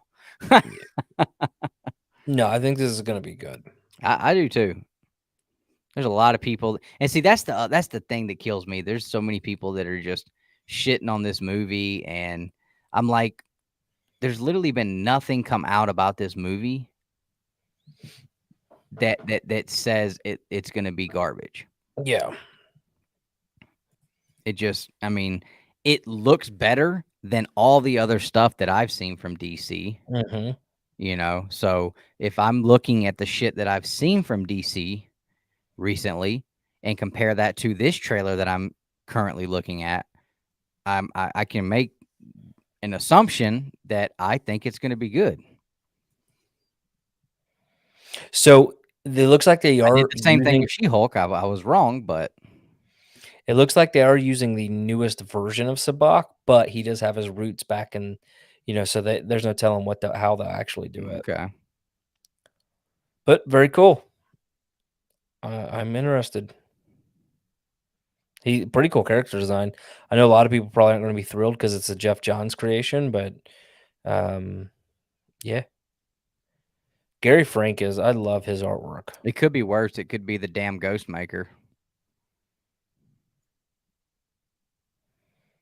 Oh God. For him to have orgies in the back of a Batman book. Oh, don't be two crude brothers now, or two prude brothers, whatever the hell. What's his ass? Hey, you know what? Seems to hate our guts, but always loves to comment. But you know what though? Boy, it's kind of cool if you think about it. Like, we got a hater, man. Like, we got a hater out there. Phil, is that his name? What's his I damn don't name? know. But everybody's hating on the mustache, and I don't get it. It's What good is that mustache. guy's name? Because he just loves to just hate on everything we do. Oh, Ben, dude, Elvis was great. I really enjoyed Elvis. Yeah, I gotta watch it. Really enjoyed Elvis. It was uncanny how much that guy looks like Elvis. If you do a side-by-side picture, I looked it up and I was like, Jesus Christ, man. This dude was literally created to do this movie. Oh, yeah, that's why I said it's kind of cool. Like, we're getting there.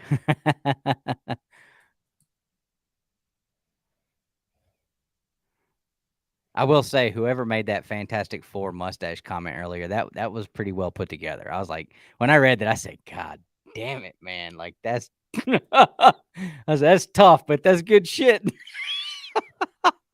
I'm telling you. Oh my God. This is probably why they did the new trailer and released a little bit more. Because there was a leak. Well, no, I guess that coming all the way back to July. So Oh, I was gonna tell you, dude. Top Gun is so damn cool that there was a humongous shout out basically to the movie in Cobra Kai through Johnny Lawrence. It was cool as shit. I was like, oh hell. They had him doing the volleyball stuff. He showed up in like a jacket that looked like one of their jackets, and he had on the glasses. It was like a montage, but it was Johnny Lawrence doing Top Gun shit. I was like, that is cool as hell. you will never get me to say something about Top Gun's cool. I mean, Cobra Kai. You've never watched it. I will never watch it. I don't understand why. There's just something weird, dude, about a bunch of white folks and doing karate together, and like seems cringy to me. It's not just white folks, but okay. Well, I know, but you know what I'm saying? Like, it's just like the old white dude and like like I don't know. It just feels cringy. I don't know. I thought it was going to be stupid as hell too. I talked shit about it for a long time, and then I just randomly decided there was not anything else on one day, and I said, well, let me just give it a shot. And about 15 minutes into the first episode, I was like, this is stupid. But I kept watching it, and I was just like, holy shit, this is hilarious. And This is the stupid. I was watching it for the comedy part for a long time, and then out of nowhere, I'm like, this is really, really damn good. You would enjoy it if nothing more for the comedy aspect of it, because it's a show that does not take itself too seriously. Yeah. Like, I know Johnny Lawrence is the guy that plays Johnny Lawrence, because Ralph Macchio is not a white dude, like, you know, as like Johnny Lawrence is, which is the guy that you think is cringy. You will feel much, much better about it if you watch it, because he is not what you are thinking he is about to be. He is an absolute bottom of the barrel dirtbag dude. He is absolutely they make him an absolutely brainless idiot dude, but he is hilarious. Hilarious. I'm telling you, it's not what you think, because I thought the same thing. I was like, there's no way I could get into this. No way. And they brought in the guy from Karate Kid 2, the Asian guy that tried to kill Ralph Macchio, and he's an old Asian guy now. Dude, he kicked the shit out of everybody in season 5. I mean, whooped everybody's ass. It was cool as hell.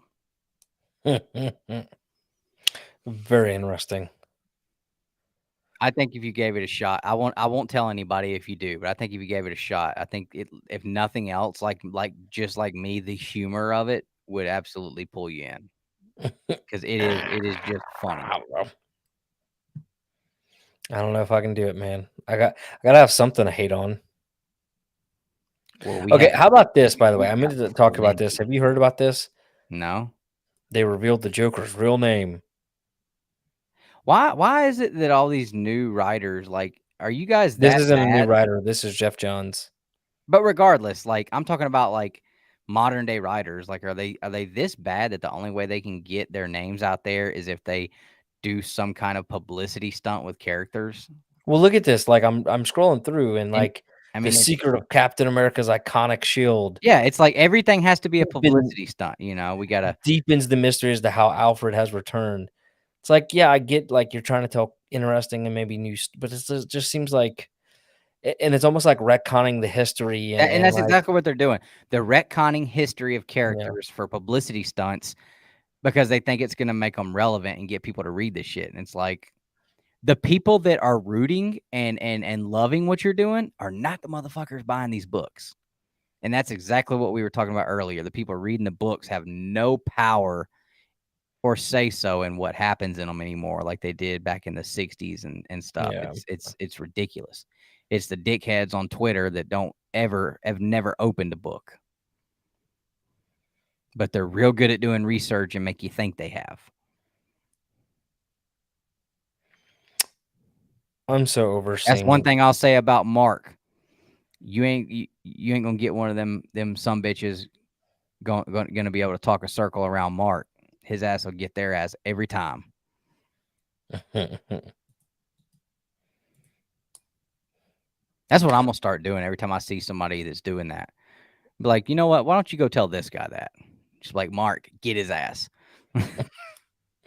Oh man, That son so of a bitch funny. is just an encyclopedia when it comes to all this. It's ridiculous. Especially DC. Yeah. Well, in DC is where a lot of this shit happens.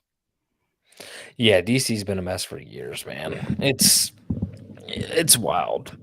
But who knows what's about to happen with them? Unfortunately, I don't know if it's going to be good, bad, ugly. Hopefully, Like, good, right? why does Superman need an upgrade? He's fucking Superman, bro. All he has to do is be Superman, and he's better than everybody else already. I don't know. I'm so sick of all the Spider-Verse characters they're creating. It's getting stupid. All right. Well, guys, it's been a long night. Fantastic Four's Spider-Man. The only time he was a part of it was in What If #1. Oh, man. And I was talking to Justin about it. There's actually a What If story where Sue Storm picks Submariner. You should go and read that because I liked it when I read it, but I didn't have any idea how much it really ties into the Fantastic Four. And now that I've read the Fantastic Four stuff, I'm like, man, that issue was even like now the issue's even better. Yeah. But I think you would like it. All right, so who won?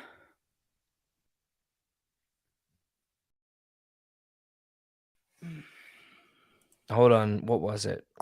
It was Chris Black Swamp Comics. Yeah. If you're still watching, hit me up on Instagram. Let me have your address.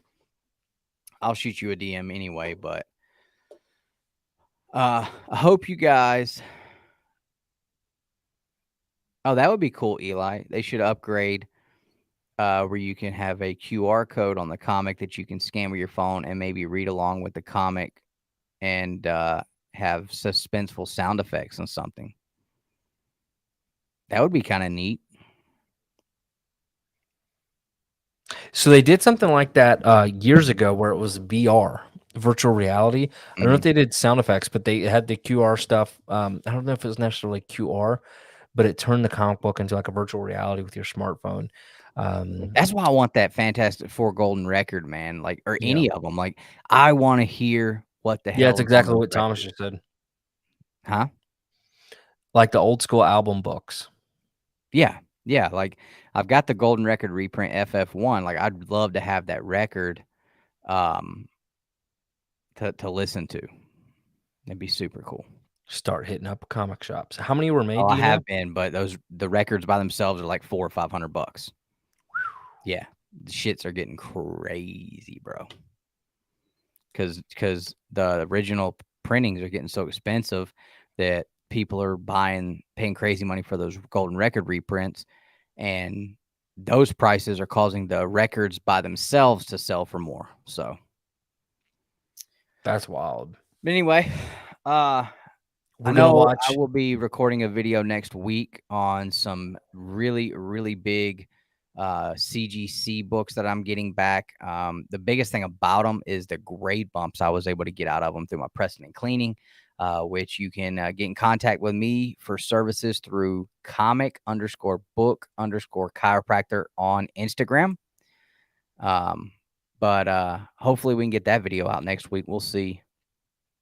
But other than that, hopefully next weekend, Nick and I will be here in the same room together with much more space. He will be happy to see I have much more space now for us to get in here and sit. So next week's Babylon should be really good. Hopefully some shit pops off this week, so we got something to talk about, though. What is this? Well, no, don't do this shit. Not right now. When we get off, I want you to watch it. I want to watch you watch it. If I have to watch this, you have to watch at least 3 episodes of Cobra Kai season 1. No, this 4 minutes is not worth that. All right, guys, you're the best part of Two Comics. Thank you so much. Yeah, thanks, guys, for hanging out for this long, and for anybody watching the replay, we appreciate it.